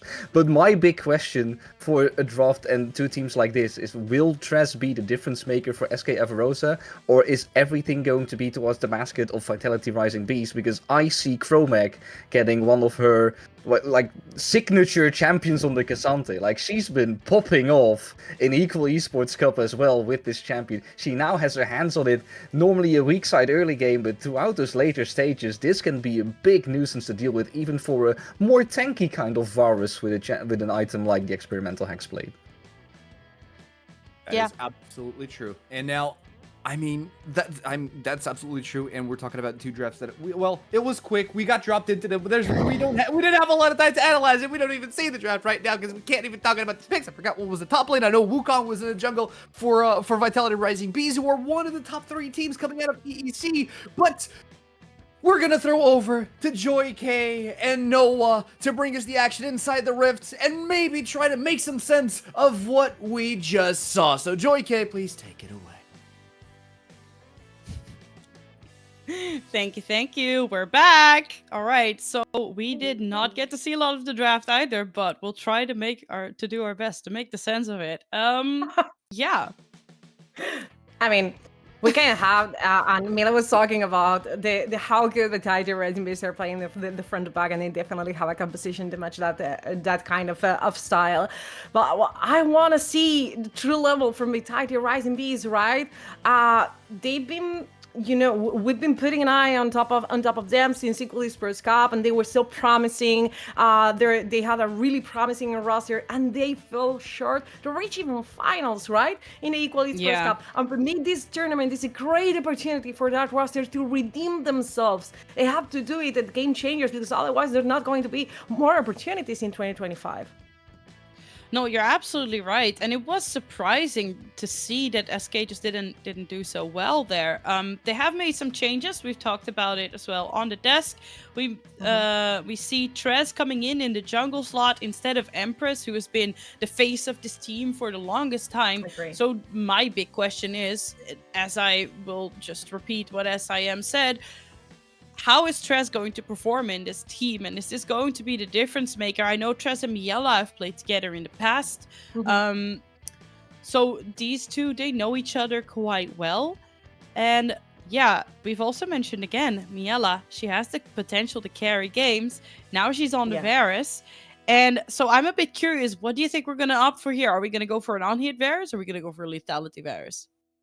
Like, honestly, there are decent. I mean, there's a Cassandra on Vitality Rising B side, and you have you can argue you can argue that there are some kind of times that you're playing with the Trundle on your side, so it's not going to be really tanky, right? So you can go for the lethality. I think it's viable for Miela, and also I consider Miela one of the best AD carries that we have in this this tournament. So yes, that's one. That's a kind of the kind of player you want to give. You want to give resources. Both Miela and Apollonia. Apollonia is going to be playing that kind of mages with the Hui as well. So definitely you want to play around those. As answering the question around Trez, I'm not doubting Trez as a player. My main worry about the change is that is a big change, is an important change. You're switching your junglers. You are switching one of the most important control position in the game, one of your shot callers usually. So my question is not around the quality of the player, it's around the synergy developed with the rest of the team, right? Because you need to adjust, and we've seen this happening plenty of times. Not in all sorts of leagues. We saw this happening in LEC. We saw this happening in LCK. The moment you change junglers, everything changes in your roster, even if it's just one player that you got new into the roster. Absolutely. I mean, it's just about, like, as you said, like, it might just be one player, but a jungler is so important for the pace of the game. So let's see how Trez, the new addition for SK, is going to set the pace for them here. Absolutely. Let's check on this because on the other side, talking about Vitality Rising Mist composition, it's really interesting. I really love that they pull through the Wukong, also the array. It would be something that I could expect from Nexus Reapers as well. But you have that potential, skirmish potential all around the mid game, right? After you unlock those ultimates. It's not like we're talking about Vi Ari, but kind of. Like you get the vibe. You want to play around those in the mid game, but also Vitality Rising Beast, they have a decent scaling because you have the Jinx, and we all know how Jinx can 1v9 a situation, a very bad situation, even if the odds are not on her favor. But definitely you need to pay attention to Nenris. I mean, by the way, I just learned a few days ago that she's practically Spanish. So yeah, she's my neighbor, practically my neighbor. What, so, definitely. So now coming you're from Murcia, biased? Yeah. Is that what you're saying? No, I'm denying this. I'm denying these accusations. I will say nothing else if my lawyer is not in here as well. Okay. But Murcia is a cradle of talent in the bot lane. I'm just saying that. Pay attention. All right, eyes on the bot lane it is then. So far we are just looking at damage being traded back and forth. We do see that Vitality Rising Beast, they are pushing in their lane a little bit. Nenris has taken a fair chunk of damage here, but so far still good. Oh, okay. I mean, I think it's good though. It's still good though. I mean, they need to be careful with Kiana's ADS with the dredge line. You need to be really careful with the Nautilus, definitely, because if she gets to grab Nenris, it's not going to be beautiful for the Yings. Absolutely, they managed to push the first waves. They got vision in the river, which I really think it was their intention to do, to control the river, to be careful with Cress's early gangs, because you need to give love and care to this kind of champions such as the Yings. You really need to hug them. You need to give them space and tranquility and quietness until the 3 items. Absolutely. Give them the TLC that they deserve. That's what we ADC mains love to hear. I do love how Bloom is used to crash down here to just body in front of Nenris. In case that dredge line flies out, she's ready to eat it, and she still has her mount up available to herself to just get out of a sticky situation or turn this into counter engage. let's say here, I think Apollonia is doing a great job in utilizing Sha's control of the way. Hwei is obnoxious in this terms. Like we had a game previously with Ziggs, Xerath, and now we're getting a Hwei. Like wave clear is the thing. I get it. It's the topic of today's Bloom. Yeah, Okay. Bloom lands the Q, but like Kiana, nice buffer Dredgeline will just get out of there, and looks like the recalls are gonna come through here for Vitality Rising Beast. Kiana walking up will be rooted up here. Again, the buffer with the Dredgeline to just get her away, but Nenris has good range to try and follow. We'll put a little bit more poke into that before switching the focus back here to the minions. They saw it. They saw Trez them. There goes. Trez in the area, indeed. Another Dredgeline kill next here. Kiana is already showing why this Nautilus has done so much for them. As Smiela will be able to pick up the first blood here. The root will come down, but again, like both of these supports buffering their movement abilities very, very nicely. As Bloom actually gets to walk out of there alive.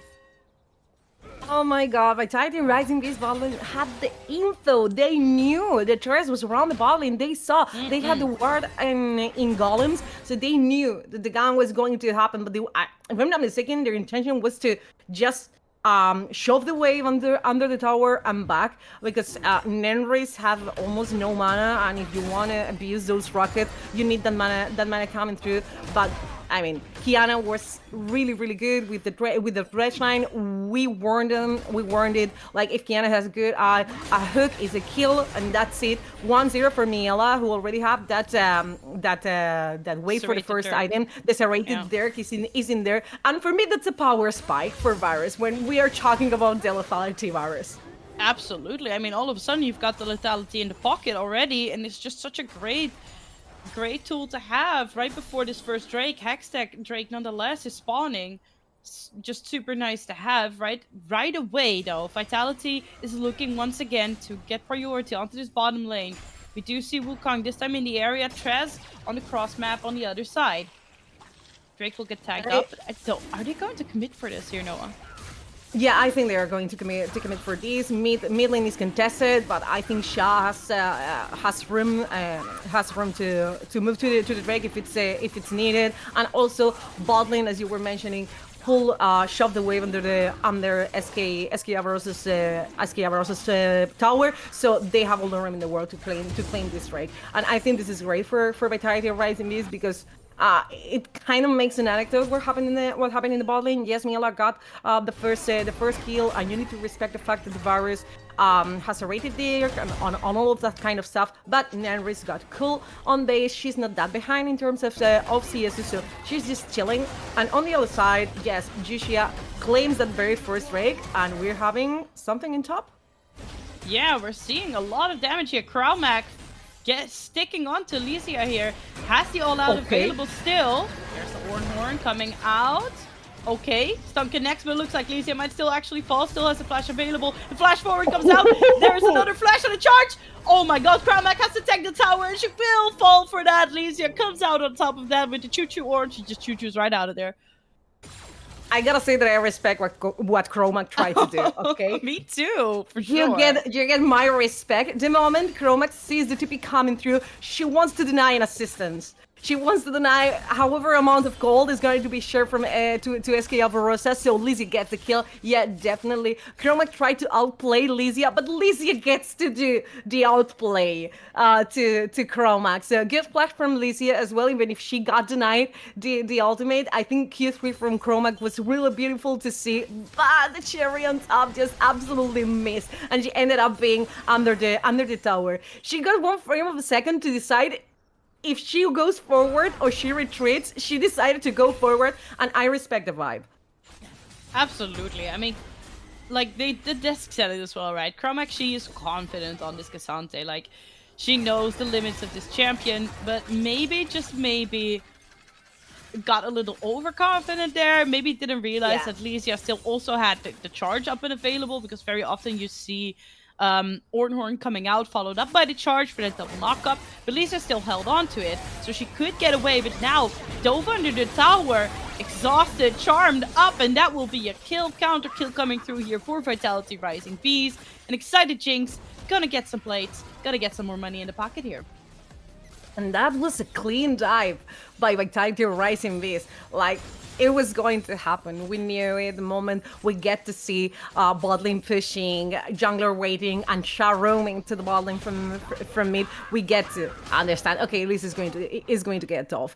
Because this is the fate of every top laner who dares to play weak side. So this is Lycia's fate. She got 1 kill before, but now she gets the ult, and the kill goes over to Sha. This is super important because even if Sha is getting behind, because Apollonia is getting wave after wave after wave, this is almost 20 CS difference in the mid lane. Apollonia looks really scary right now, but Sha gets the kill, and you want to have that couple of Wukong and Ahri moving forward, working together, getting these kind of plays, working around neutral objectives. You know, this is the kind of situation they want to force all over the mid game.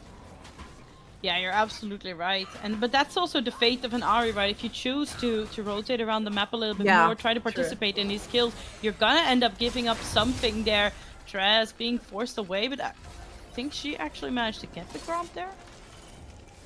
Did I see that? Did I see that wrong? I might have seen that wrong. So we see Miela I think you're posturing right. up aggressive. Pushes I think the you're right. in. Fight over a Gromp for LPL enjoyers. This happens every single day, right? Even if nobody ended up dying. But going back to what you said, definitely sometimes you are playing this kind of roaming mid laner champions, not control mages, but more for a skirmish kind of champions, and you get to decide if you want to farm minions or champions. Storm comes out. Stun here onto Miela. Bloom just trying to focus around here, but now Cassandra's arrived to the scene as well. Nenra's so incredibly low, but they just can't finish her off as Miela gets knocked up and shut down here by Chromac. The super mega death rocket comes out, does not find the kill, sadly. Time for Nenris to back off, but it looks like they might be looking for a tower dive soon. If the wave arrives in time, they might find a slot for it. Lycia gets some free real estate up on the top lane, but now Kiana's back being cancelled here. Just delaying here, delaying is the name of the game. But we are going to see that, you know, Varus, sooner or later, he's going to get to that Ghost Blade. It must be close to completing now. 17 seconds on the Drake. So some resets are coming through, but I think we're gonna look at a team fight very soon again. I mean, you can tell at the moment we get the replay, you can tell that if Chromac had flash up in that situation, she would have flashed forward to grab the kill. Absolutely, she would have. She gets her redemption from the top lane play. She gets the kill. She makes the play. She also saves the AD carry, which is more points to your play. And now Vitality Rising Beast are trying to get the second Drake for them. That would get them really close to any kind of soul that we got in here. You gotta get the tension in here. Bloom is being stolen away, and Chromac and Jushia are just alone against the entirety of SK Avarosa. Yeah, that they are, but like right now, Vitality a little bit in an odd spacing here, as we do see Nemris had to take the long way around. She will arrive eventually, but it looks like Cassante is opting to just go back, and you're looking to give over this Drake here. Yeah, Yusha's still around, but I don't think she can get in there. No. Oh my god, say hello to the rocket. No, I think SK Avarosa played it with patience, and it was good to secure the neutral objective, and moreover deny the second one for Vitality Rising Beast. We have to talk about also that SK Avarosa got 3 void grabs. This is important as well for the race to the boots. So right now 2 neutral objectives for SK Avarosa and 2 kills for each team. It's going to be decided in the 3rd kill and next neutral objective. So let's see how it goes, because right now they are buying time, right? SK Avarosa is buying time, 5 more minutes for your way to scale, and still I'm absolutely gagged on how good Apollonia is settled up in the game. She stopped farm in this game right now, almost 140 CSs in 13 minutes. She's getting everything. She's farming even, I don't know. She's farming everything. She's farming globally. Just stealing other lanes' minions away. That's how good she's farming at the moment. I mean, she's already got the Blackfire Torch. So does Ahri, but Ahri gets that off of that kill. Oh man, bot tower. This needs attention though, because as you mentioned, it's gonna come down to the next kill, but it's also this bot tower. If the first tower falls in favor of Vitality, they might just be 1 kill away from locking in defeats here. And in the end, the amount of work that the Vitality Rising Beast put into getting pressure in the bot lane, even if it was Nanoris Bloom in the 2v2 or Kraumek rotate into the bot lane, it looks that is going to be paying off really, really soon because, as you said, this is going to be the first tower. And yeah, I mean, platings are going to fall right now, but that makes it even easier to claim that tower in the bot lane. Yeah. Though And it will. our attention rotates to the top side because in less than a minute the next objective is going to spawn, is going to be a Rift Herald, and that one is a very important one. For Vitality Rising Beast, I honestly see it very difficult to get access to the first tower in the mid lane, considering there is a Polonia, the one guarding it all the time, absorbing wave after wave, as we discussed earlier. So for me, Vitality Rising Beast, they need this one. On the other side, if SK Avarosa gets the neutral objective, Rift Herald plus 3 Void Grabs is a recipe for success. Oh, you're absolutely right. I mean, great poke here coming out from Sha. Dress arrives to the scene. Can they find the pillar? Yes, they can. Spirit Rush has to be committed, as Yushia is also on the scene now. Super Mega Death Rocket flies by. Right. Hopefully that will land in a different game. And let's see, because now, as you said it, this might just be the deciding objective when it comes to defeats at least. Because either SK Avarosa gets to lock this in, and they get a kill, meaning they get defeats, or if you are, Vitality, you just have to get 1 kill and you lock in defeats. Yeah, absolutely. I mean, look at this. Vitality, they Vitality got the know. spot. Yeah, exactly. Yeah. So they know. They're picking up the pace here. They're forcing their way in. Kiana flashing out. Okay. Okay. Rift Arrow goes over. Lysia still on the side though. This could be a great angle for the Ornor as it comes out. Wow. It will be the first kill claimed by Vitality. They will lock in defeats here as they do find a counter kill too, actually. On top of that, SK Avarosa still showing their teeth here. They're looking for the chase. Kraumek though gets the dash out, but now it's Nexus trying to fire her away as much as she can, but it will not matter as SK, they pick up 2 more. Almost a full ace here for the Avarosa team, but they will get their vengeance there. Pick up a little scuttle crab on the way out. I mean, let's pay attention to this because it's important who dies first. Look at this. It was Ari getting the 3rd kill. It was really close. I think it's the closest I ever seen the feats of warfare get to be decided. But even though Vitality Rising Beast lose this fight, completely lose this fight, at least they have the boots. I mean, okay, you have those, but it's it's a very small price compared to the amount of gold that SK Avarosa got from that situation. Yes, they lost the neutral objective as well. Yes, SK Avarosa weren't being able to deny that Rift Herald, but Lizzie's ultimate was absolutely gorgeous in that situation, and also the amount of damage Miela put through 2, 1, and 3 for SK Avarosa's AD carry. This is absolutely massive, and we discussed in the pre-show how important was this tournament for Vitality Rising Beast because we expected so much from this lineup when it came to Equally Sports Cup, but I can say almost the same for SK Avarosa. Like, people had, different opinions on how the lineup could operate in the Equally Sports Cup, but I expected a lot from SK Avarosa, honestly. And it was disappointing, not that they never made it to finals, they never made it out of groups. So this has to be also the tournament for them. Yeah, absolutely. They've got to look sharp here. And I mean, I have to give it up to Trash. She's been pacing this game very, very nicely. Chemtech Drake is now available as well. Will be pulled here by Yushia. But, I mean, look at Vitality. Once again, they're in this odd split here where Nenris and Yushia are trying to do damage to the Drake. Shaw's on the other side. Kraumek will be shot down, and now Bloom is all on her lonesome. Has the Magnet Storm available, so we could still be looking. It's still a Rel that can look to pull the trigger and turn the fight around. But now with the falling of Kraumek and Shaw being on the other side of the team fight, I think Vitality just can't find a way back into this. No, it's impossible for them. Oh, say hello to the rocket once again. It's kind of a comedy relief at this point to see the rocket going by, as you said. That's going to be another Drake for SK Avarosa, and they are getting so well out of this kind of situations. I'm from Vitality Rising Beast. I'm getting this chaotic vibe, like they are really splitted.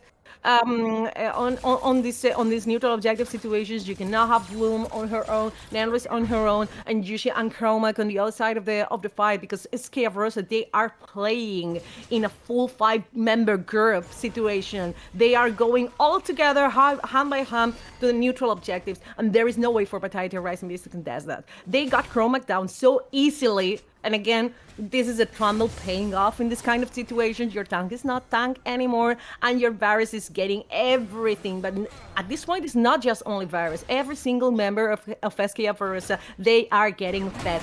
2-1-4 for Miela, yes, 1-0-4 for Apollonia, who still... I mean, she kind of calmed down in terms of farm. I mean, right now Sha is on top of her, 20 CS ahead of the way, but also Trundle is fed, and even the Ornn is fed. Yeah, exactly. That's something we don't get to see every day, and like, I mean, everyone has been a bit back and forth on Lysia's performance, but this performance on the Ornn, I mean, the insane angle that she found on the ultimate was amazing. It just completely set up the team fight for them. But I mean, you talked about Apollina, her CS, right? The last time we talked about this, she was 0-0-0. Right now, she's 1-0-4. And that's, again, it's the back and forth of, okay, you give up some farm to help your team connect these kills. And again, I also just now see that Miela, she has opted to go for the Hubris instead of for the Ghostblade, which is like something you see a lot from like first, you know, rushing Ghostblade to just get a little bit of movement and everything. But we see Miela going for the Hubris, which just gives you so much more damage in this early game. And we see her playing so aggressive, right? Like up in that top skirmish, she just flashed forward to land that Q that shot down Chromac, and then I'm like, yeah, this is the way we want to see her play. This is the carry Miela that we want to see. And right now, SK Avarosa, they are just in complete control of this bottom side of the river, so they might as well just be starting to look at this Ataka and see what they can do here. But I mean, even I absolutely get the vibe as Avarosa being dominant in the last minutes. I get the same vibe, but when we see the numbers, the global gold is absolutely equal. It's absolutely even. They are tied in those terms. And the moment we get to see the gold diff in the individual gold difference, I just realized how ahead Sha is compared to Apollonia. We were highlighting and praising Apollonia's farm all across the early game, but right now Sha is 2-0 and 1k gold ahead of her. So for me, in Vitality Rising Beast's side, it's all about how Ari can, navigate those teamfights, and it has to be side by side to Yushia. They have to be synchronized. They have to be playing on the same page. Otherwise, it's not going to be beautiful for Vitality Rising Beast, because look at this. SK Avarosa again gets pressure in the mid lane. They rotate. They play some wards. They get some vision. There's no neutral objective happening until a minute and a half for the next Chemtech Drake to spawn. So SK are just getting more resources, and I feel like Vitality Rising Beasts are running out of ADS in here. Yeah, no, you're absolutely right. They're just running the show here, getting push and priority in every lane, and then if they just get to keep doing this, they just get to set themselves up for the next neutral objective for free. As you mentioned, Trez got spotted on vision. There wasn't really a response to that, but now Kiana might be caught out here. Has to flash. There's the Magnet Storm there as well. Miela has to just dance around. She can't really step up. She knows that Kiana is in big trouble, but she can't do much. Chains of Corruption flew out and did not connect. And now it looks like Tress is next on the menu. Finally, Vitality, they pounce. Good damage though from the way, but it will not be enough to find a kill onto Yusha. Yusha was close to die, but she refused to go back to the fountain with a black and white screen. Really good for Vitality Rising Beast, and this is how we wanted to see them work. Those skirmishes, those small peaks on individuals from SK Avarosa, that's the world for Vitality Rising Beast. We kind of saw it, how Yushi and Sha were working together. The moment Tress is not supported by the rest of the team, the moment Trundle's ultimate is not not follow, but some amount of damage. There's nothing there to be done. And with those two picks, the pick on Kiana and the pick on Tress, this Champion Craig should be for Vitality Rising Beast. But still, SK Avarosa is here and willing to contest. Yeah, we've got a lot of ultimates available here. Maybe Lisa can just find another of those big Orn horns. She will, but it will be the Drake going over here. That means Jake's getting excited. There will be an ultimate connecting to her though. Trash line will be dodged. Okay, but now it will be Vitality Rising Beast running for the hills. And immediately, SK Avarosa with the redemption, they set their eyes onto the Atakan. Crown Mech though, still there. Sha, look at Sha actually. Sha's just pushing tier 2 for free. They don't really care. They're going to start to rotate now that the wave is crashed under the tower. Or, maybe I'm wrong. Crown Mech looking for more here. Atakan falling extremely low and Nemris just gets to put it for free, but Traps manages to lock it in. She will find the kill onto Nemris as well, and all of a sudden, Sha is looking rather exposed. Has to run for the hills here. She doesn't have the Spirit Rush available. Has to be really, really careful. Has to flash out here. But will get to safety. And I'm sorry, I just said the kill onto Nemris, but I meant Crown Mech, of course. I have questions around what's happening here. Yeah, Drake went to Vitality Rising Beast, but the moment Jushia gets killed, it's an easy as can call for SK Avarosa. Look at this. Sha dives into the beat, but there's nothing in there. Jushia gets obliterated. She gets absolutely destroyed. And okay, talking about the Atakan setup, I think SK Avarosa is right. They have to do it quickly as possible. You know, I feel like Vitality Rising Beast got confident in terms of they know they cannot contest it like directly. It's a 5v4 situation. They're going to lose because also they lost important ultimates in the previous team fight. But they try to be as annoying as possible. I want to think that they try to make SK Avarosa forced to leave the Atakan. They couldn't though, but at least Sha pushing the bot lane made them losing some resources. I won't think that it was all about that because Sha was really out of mana in that situation and even cost her flash, the overextend from Vitality Rising Beast. So yeah, I think they overstepped though. The idea was good, but they overstepped. Absolutely. I mean, I see where the idea is, right? Because like the minus armor, the damage that the Atakan does to you when you are doing it, that's really great. And you have Nemris with insane range to just poke away at people. And yeah, maybe if you get them low enough, maybe you can get a sneaky kill. Maybe you can steal it away. So I get the idea, but as you said, the overstepping afterwards is what cost them the heaviest. Yeah. The moment being annoying, okay, I get it. That's good. You're gonna get something out of it if it's just at least make it more difficult for SK Avarosa. But diving into the fight again, it was a 5v4 situation. You're never getting anything out of that. And again, SK Avarosa, they are playing all together. That was what's paying off. For them, they have a front-to-back composition, right?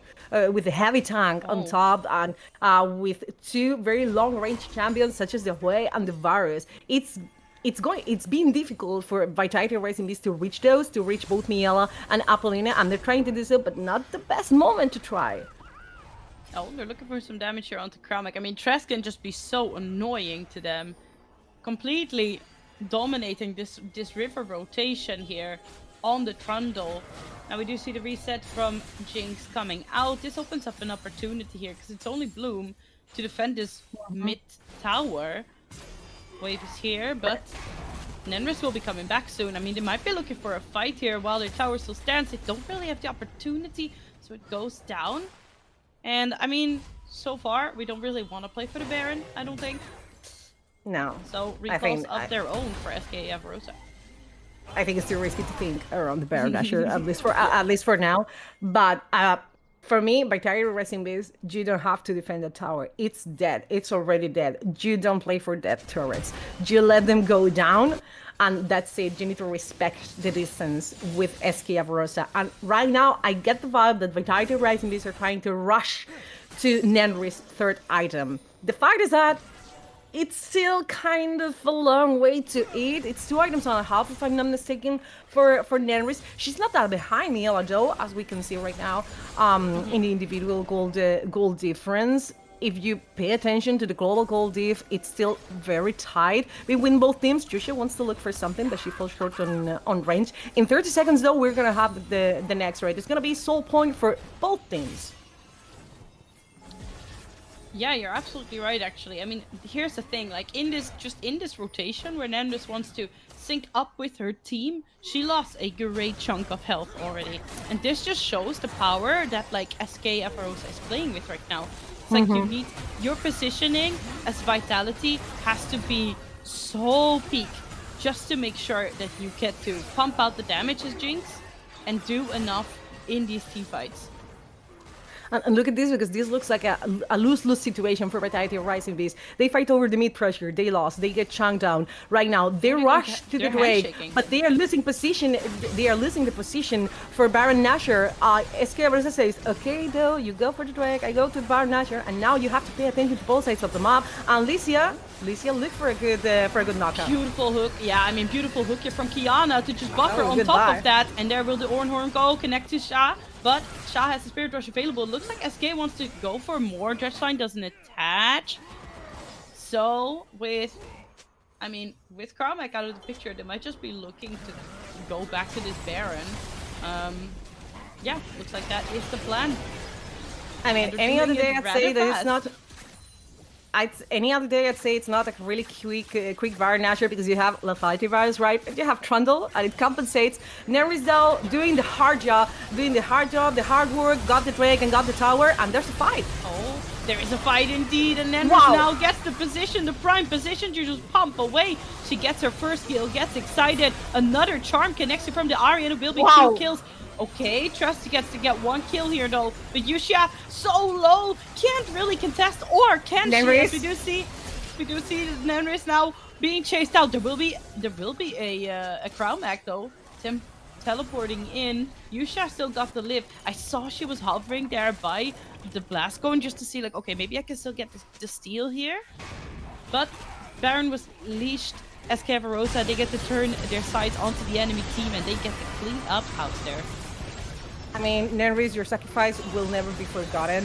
At least Vitality Rising Beast denied the Baron Nashor. Like, Tres was so chunked down that she couldn't afford to get in Baron Nashor once again. Because this, I get the try. She got confident over Miela at the moment. Varus spent the arrow trying to chase down Jushia, but that was a bold attempt to put it somehow. But at least Vitality Rising Beast forces SK Avarosa to leave the Baron Nashor setup, and the neutral objective is still in there, and we're watching Bloom. Oh, Bloom, you're in a bad spot. Oh yeah, blown to pieces here. I mean, this Varus is 6-1. They are hurting a ton. Yuxia's in the area, looks like, I mean, SK Avarosa, third time might be the charm for this Baron Nashor. Yuxia knows though. Hovers around, Nerys is here as well, but we do see Crown Mag, no TP available.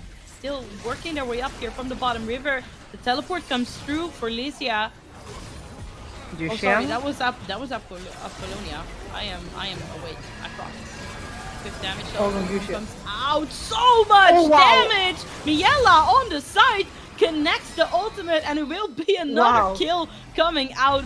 Beautifully played here on this Varus. 8-1 is now what they are.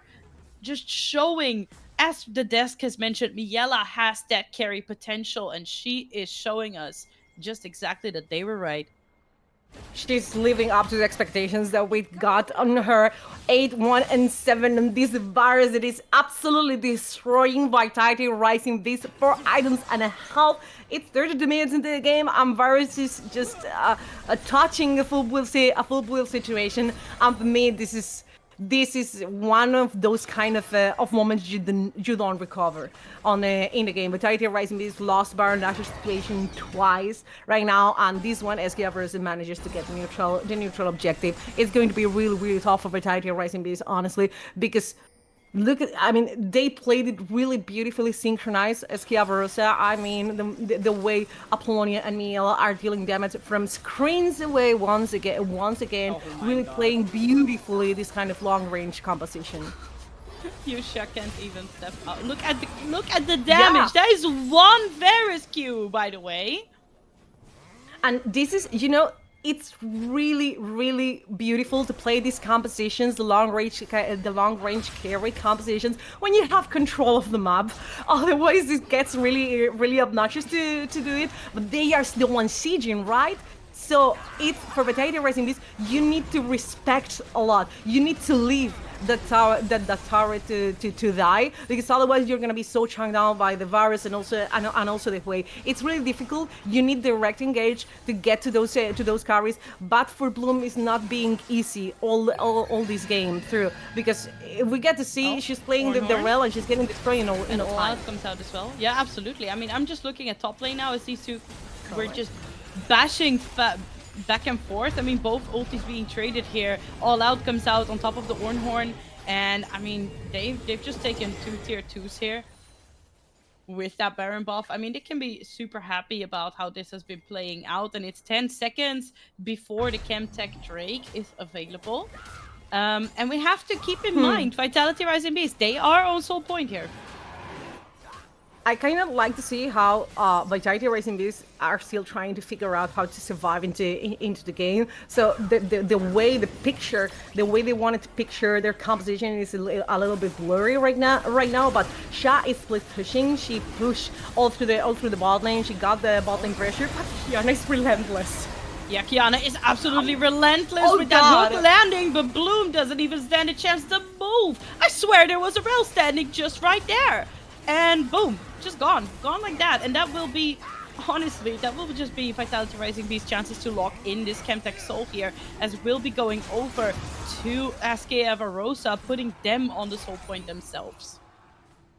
I gotta say that I don't know. I don't know if it's changes. I don't know what happened, but definitely this SK Avarosa is looking so different than the one that we got to see on Equal Esports Cup, right? This SK Avarosa is playing beautiful, really, really beautiful. Look at that. I mean, they are dominating the game so far. It's not being easy for Vitality Rising Beast. They kind of try to figure out another way to pull through this match, but it's not possible at this moment. Not even with the Jinx and more than 3 items, right? The front to back is never happening in their favor. It's SK Avarosa always getting on top of it. No, and I mean, then you have to give it to Kiana. She's been in such a commanding position on the Nautilus, just finding hook after hook here. The key plays that start up these team fights from this Nautilus have just been on point. Yeah, Kiana is being so crucial for the outcome of this fight, because everything starts with Kiana's Q, right? Everything starts with Kiana's Q. It happened during the laning phase. It happened in the neutral objectives. And look at this, Sha and Yuxia trying to look for a flank, but that's tricky. That's not an easy situation to do. So more if you are not in control of the game right now, and definitely Vitality Rising Beast is not in control of the game. Well, SK Avarosa pushes all through the mid lane right now, balancing towards the top lane, where Apollonia is also pushing the wave, looking for the next Baron Nashor. That is honestly really promising for SK Avarosa. If they manage to get that second Baron Nashor, the game is over. Yeah, I think you're absolutely right. I think if they get this Baron Nashor, they can just end with that. The way that the waves are looking, they would just be able to walk down any like top lane or mid lane to just get it done. Lysia right now just taking care of that bot push that Sha has been trying to get going in the favor of Vitality Rising Beast. Sha is down there right now, but I mean, Lysia pretty tanky with her items, also has a bounty on top of her head. So I'm not too worried about that. I mean, yeah, Lysia is really tanky, but it's not how tanky she is what should worry Vitality Rising Beast. It's how easy for her and Kiana, how easy it is for them to engage the fight. The fight always starts in SK Avarosa's terms, right? And that's key. Yeah. That's the key factor, because they engage and they have this kind of non-committal engage, which Ornn gives you, Leona gives you, but Ornn on top of everything else, you miss the ultimate. It's okay with it. Oh my god, this wave damage, it's just insane. Forcing the flash out of Yuxia there, because for sure if she didn't, she would have died. Okay, right now they are rushing to the Baron Nashor. Important Infinite Edge popping on Nenris's pocket. This may be the factor, but it's not looking good with IE or without IE. Look at this. Okay, Charm comes out. I mean, there's still all out available here. They're pulling the Ornn in to the enemy team, but there comes the Ornn to follow the double knock up, and it will be the end of Nenris, and that is absolutely disaster for Vitality Rising Beast as their bot lane gets obliterated. So many summoners, so many ultimates already spent on their side. They're just running for the kills. And this opens up a lot of opportunities here for SK to start banging on the base and possibly end the game right here, Noah. They don't need even the second Baron Nashor, they just smash the fight, and Vitality Rising Beast are trying to desperately defend Charm their comes base. out, so really nice from Shaw, as we do see the Cyclone Nut follow as well. It will be Tress falling, and all of a sudden, is looking very dire here for SK. Lysia just gets to stand. Kiana will fall as well. Miela though, oh my god, she's still standing. So much damage in the pocket of these two carries. If they just get to poke them a little bit longer, good damage. Now the teleport from Kramak. Okay, Kramak is scary though, like, you can say whatever you want, but that's still like a Asante that is chasing down your two squishy carries. Okay, Kramak, I respect how you control yourself in that moment. Props to that, because that wasn't a good everyone to take. How fun is it to play non-mobile AD carries against an Nautilus, right? This is what Nanris is asking for herself right now. Like, Nautilus and Jinx is dead. Nobody's protecting her. Like, this is not the usual protect the president competition. Nobody is covering the Jinx, and we could feel it in that moment. Even though the gold diff is absolutely massive, in here maybe SK Avarosa overstepped trying to close the game, honestly, I believe. Okay, we go straight back to life, and that means that we already see another bloodbath about to commence here. Spirit Rush Charm comes out here onto Lysia Shaw. Still has two available to herself, but looks like she is going to be retreating. Bloom has fallen, so it's just been support for support so far. Chemtech Drake is available. Oh, and this is a fight over the soul, right? Folks. Like, are you kidding? There's just nothing they can do. Where can you stand where Wade cannot reach you? Charm connects here, but still everybody on the side of SK looking healthy enough. I mean, Lysia is Ornn, right? Like, she's pretty tanky. Yeah. Doesn't have to worry but too look much. at the base. Look at the base. Super Minions are knocking on Vitality Rising Base door. Sha is really chunk down. I think she should reset and come back with the TP because she has it available. Yeah, but she's gone over the wall. She's in the pit now. Has a Spirit Rush here, but oh my god, that's the poke damage. There's just, where can you stand as long as Miela and Apollyon get to deal this free damage? There goes the Mega Rocket. Almost manages to steal it, but it just doesn't. The soul will be locked in. SK Avarosa, they are marching right down to this Baron. They want to lock in this game right here, right now. I mean, for me, Sha was playing with fire, and she almost got burned in that moment. Dashing forward, that was really bold, but it was just said, like, you cannot step into the river with Miela literally getting you down with arrows, and also Apollyon severing walls are being the whole world for SK Avarosa. It's so difficult to be on point with that kind of skill, but her way is absolutely bright. It's absolutely brilliant. Her KDA is not as bright as Miela, maybe.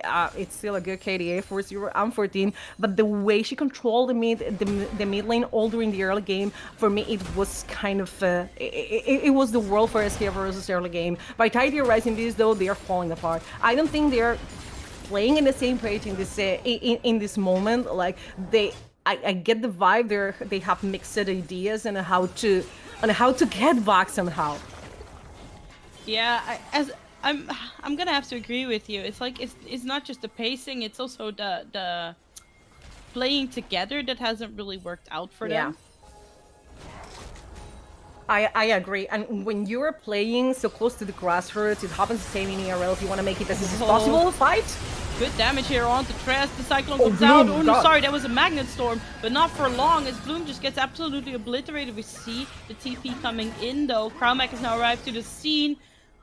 But it looks like SK Avarosa, they just realized, okay, but one kill is enough. We don't have to overchase. We've still got Baron buff. We can march down. We can take this inhibitor tower. We can take this last inhibitor and just see what we can do to the base. Because in the end, you know, winning League of Legends, it's about killing the Nexus. Yeah, who wants to kill champions if you can get the Nexus? This should be it, right? Kramak and the rest are trying to defend it, but I mean, the siege it's impossible to manage for them. I mean, again, Oh, so much damage, so much CC here, and then you can even God. be like, yeah, you can be in a Cassante. So like, yeah, but I'm unstoppable. Doesn't really matter here because the damage will more than make up for your lack of having to tank all the CC, and you will just die. And Sha is trying to put in the heavy lifting here. Oh my 2 God, damage, Victor. and oh my god, and I mean, I have to be honest, Sha is getting it done. Q after Q is hitting, charm after charm is hitting, and everybody is falling low, but they're just not finding the kills here. And with the Baron buff, the Baron empowered cannons, now the Ornhorn coming out once again. Miela just gets to do damage for free because the range is just there, and it will be the game, as it will be SK Avarosa finding their victory over Vitality Rising Bees. Those were not piercing arrows, okay? Those were nukes. Oh yeah. Like nonsense. The amount of damage, I'm really curious about the amount of damage that Miela pulls through the game, honestly, because it has to be something. It has to be something to praise. SK Avarosa comes and steps into this tournament with the victory. How good their break after EEC was, honestly, I don't know. They have to tell us at some point, but definitely they look refreshed. They look like a totally new team, coordinated, playing in the same page. Something I wanted to mention right before the last fight is when you are playing around the grassroots, and this happens a lot in ERLs and in second, third divisions. You want to make compositions as easy as possible. You want to go straight to the point, and those kind of compositions are like the one SK Avarosa was playing. You have easy engage. You have scaling carries. You have powerful picks, and you want to do those. SK Avarosa understood it perfectly.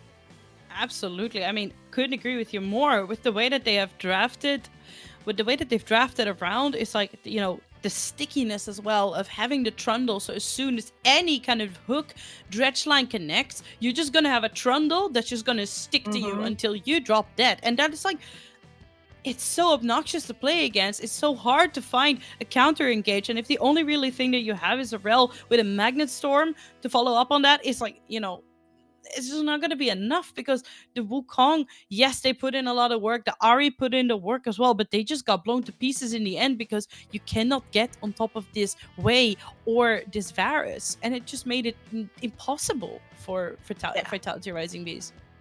I really feel for Rel, because she literally, it was like Nico the previous game. She goes in, she goes boom, and that's it for Rel. But definitely this was a game for them. Absolutely. And I mean, we're going to hear all about the desk breaking it down. I believe we might even have an interview coming up after this short break, so don't go anywhere.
Ladies and gentlemen, we are so back for the last interview of today, and we are proud to bring you the AD carry from SK Avarosa, who are back, and so back, baby. Miela, first and foremost, congratulations on your big win. How are we feeling after such a prolonged game one here for SK Avarosa? I'm feeling so great. Like, I can't describe it into words. We have been working through this entire year. We have been struggling. We've been putting in all our work. And finally to be rewarded with a victory feels so good. And legit, the team mood is great and we couldn't be happier. And this is just the start. Just the start, Miela says. That's actually really, really cool because this is a massive, massive start. I mean, we saw some mistakes here and there coming from this case. It felt like you're a little bit rusty, but when things started to connect, you really started to show your teeth. And it was against none other than Vitality. Coming out of the Equal Esports Cup, they were top 3. How did you even pull this off, Miela? No, I think it was always in us. It was always in our heart. We always knew we were capable of it. But then we choked and we were not able to perform on our best. And now we try to tackle these problems hand on, and we're actually able to do so. And now we can finally show what we're capable of. And now it's just time to keep on it, right? Don't stop. I mean, one could ask you, and this is a big ask, because this is just one game out of the Game Changers, but could this be the return to form of SK of 2023, champions of the Game Changers that same year? I mean, we can always dream big, but for me it's right now one step at a time. Like, right now we won against Vitality, and next up is Solari, and then after that we have to face Eterna. We need every single win we can get, every single one. And until we didn't get that, we will not dream further, but I think you can expect a lot from us, but we will keep focusing one game at a time, and then we will show how far we can come. And I mean, you made a small roster change. The core of the roster has been mostly the same ever since the beginning of the year, but you made one small change into the jungle. You added Trez to your roster. Do you feel like it was the engine that you needed to really start developing your game plan throughout the earlier stages and even throughout the game itself? I think it's partially that, and partially that we just as a team needed just more time to click. I think we had a lot of individual issues last EC with choking, and I think we really just had a lot of talks about that, just had a lot of IL, just team bonding activities, and I think that on one side helped us a lot, and on the other side, Tress is just the driving force of just how we stick together. She's just the glue, right? So, for example, me and Kiana are just completely crazy in the head, and every single time someone steps up, we just fight, and Tress is the person who screams at us if we fight and die, you know, and that we need. Like, we need a person to flame us, scream us, and she's really good at that. So that helps us a lot. I don't want to say flaming is good. Don't do that at home, kids. But, you know, if it works for SK Avarosa, we're all proud of you because you just bodied one of the best teams, or one of what we consider one of the best teams in the tournament. And I just wanted to ask, what is the trick to come out of the Equal Esports Cup just a couple of months ago and to completely shut down the choking?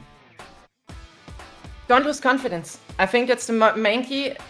Everything about competition is just believing in yourself, and I think everyone is capable of that. And you just need to put a lot of work in to have the confidence.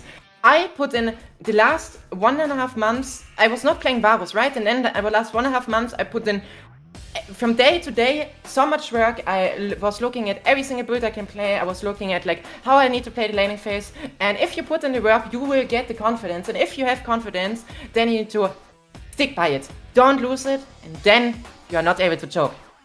That is incredible, Miela. One last question for you. Next week, you're going to be facing off against Eterna, a brand new kid on the block. A team that came out of qualifiers completely undefeated, and we already saw them take down Solari Academy. Did this kind of shit make you quake in your boots, or do you have a game plan to face off against this brand new team? It did shake our boots a bit, right? Because like we had a group with second place, third place, and then suddenly the new team comes in and beats the second place, and then it's a bit scary, you know. But I think we just play our own game, take it from game to game, and then we should be sad, right? Like, we just do our best, and we will come prepared. That's all I can say. Absolutely. Miela, thank you so much for your time. If you have anything to say to the crowd back at home supporting you, and even in chat, please, the stage is all yours. Thank you. First off, thanks a lot for everyone still supporting us after like the rough EUC. I think we were like, we are really hyped up team and then we didn't deliver, which was a bit sad, right? But we will try our best to deliver now. And on the other side, to all those big ego Vitality fans, guys, step it a bit down. You're not the best, okay? Please accept it. The better team just wins, okay? And stop with the ego. Thank you. Thank you, Miela. That was great. Thank you so much. Congratulations once again for the big win on SK Avarosa. I just wanted to ask our production, are we still going to have a post-game desk, yes or no? All right, Miela, once again, thank you so much. We're going to toss it over to the desk where our amazing analysts are already waiting. Miela, have a wonderful day. Thank you. Oh, hey, it's our wonderful desk. We are back, ladies and gentlemen, with Melee and SIM to wrap up the day. We just saw a wonderful interview with Miela. She's really excited about the big victory over Vitality Rising Bees. And I guess, in a way, we were all positively surprised to see SK coming back, Mile. Yeah, I mean, I kind of joked about, oh, SK woke up from hibernation, because it did feel like this was the longest year ever for them. And for them to show up this strong in a best of one is good, but it's also only a start. Look, I know players like Miela, they wanna banter. We've heard it right there, calling out the Vitality Rising Bees fans. Like, I get it. But it's only the first game, it's only the start, and there is a lot more work to do in the long run in order to actually compete for the title here. However, I liked what we were seeing. I think it's a good starting point to work on even further.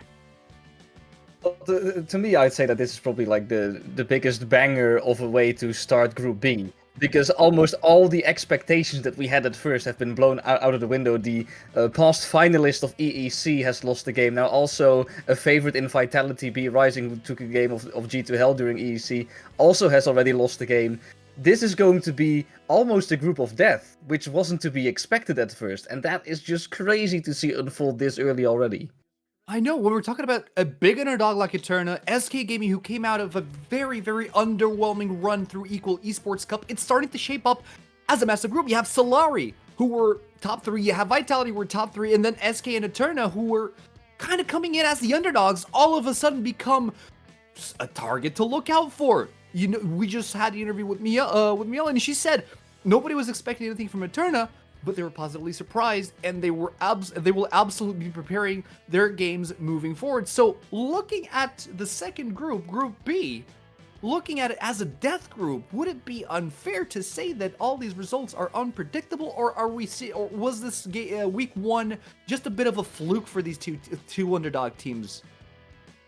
I mean, honestly, I still think that the group is very hard to predict, especially because of the best of ones being generally very hard to predict. I always feel like best of ones don't actually tell you a lot about the team's personalities and the team's playstyles. I think we were talking about, Vitality kind of having a fluke when they, flew out against Solari in Equal Esports Cup as well. So that is definitely something for me to look at, where I'm like, okay, is this a theme going on ever since, or was it really a one-off today? Like, it's very hard to tell. I still believe Group B individually has very strong teams, and especially like in the female and non-binary scene, I feel like anything can happen. There is no way to predict whatever is coming out of that group. Okay, now, but still, we need to, just winding a little bit back what happened this weekend. We want to recognize and apologize for what happened on day 1 of the Game Changers. We know it was a weird day 1, but we promised to fix, and we did fix most of the issues. We're happy to announce that today went mostly smoothly, but still, we have Group A. Group A, we were talking about G2 Hell, we were talking about the fact that Nexus Reapers are looking solid as well. Galions Pearl and Zeren's Bloom. Galions Pearl, who were the last seed coming in as well, and Zeren's Bloom, who qualified from the qualifiers. Does it feel like it's shaping up to be a G2 Hell group? after week 1 SIM? In regards to the fact that it's mostly just people looking at G2 and then the rest of the teams just being there, or I mean, thus far from what we've seen, Nexus Reapers during EEC also just had like a really great run. So if there's a team in that group to be expected to bring the fire towards G2 Hell, it's probably that team as well. But I think it's difficult to go after G2 Hell. Just a team like that with the experience, with the results already this year, not only in the female non-binary scene, but also when it comes to the leagues that they play during regular competition. This is just the team to beat, and that is going to be the narrative. So if there's anything that a team wants to do to spin this narrative, they have to show up right now, or else that possibility will just go by. And then it's still just going to be the G2 competition.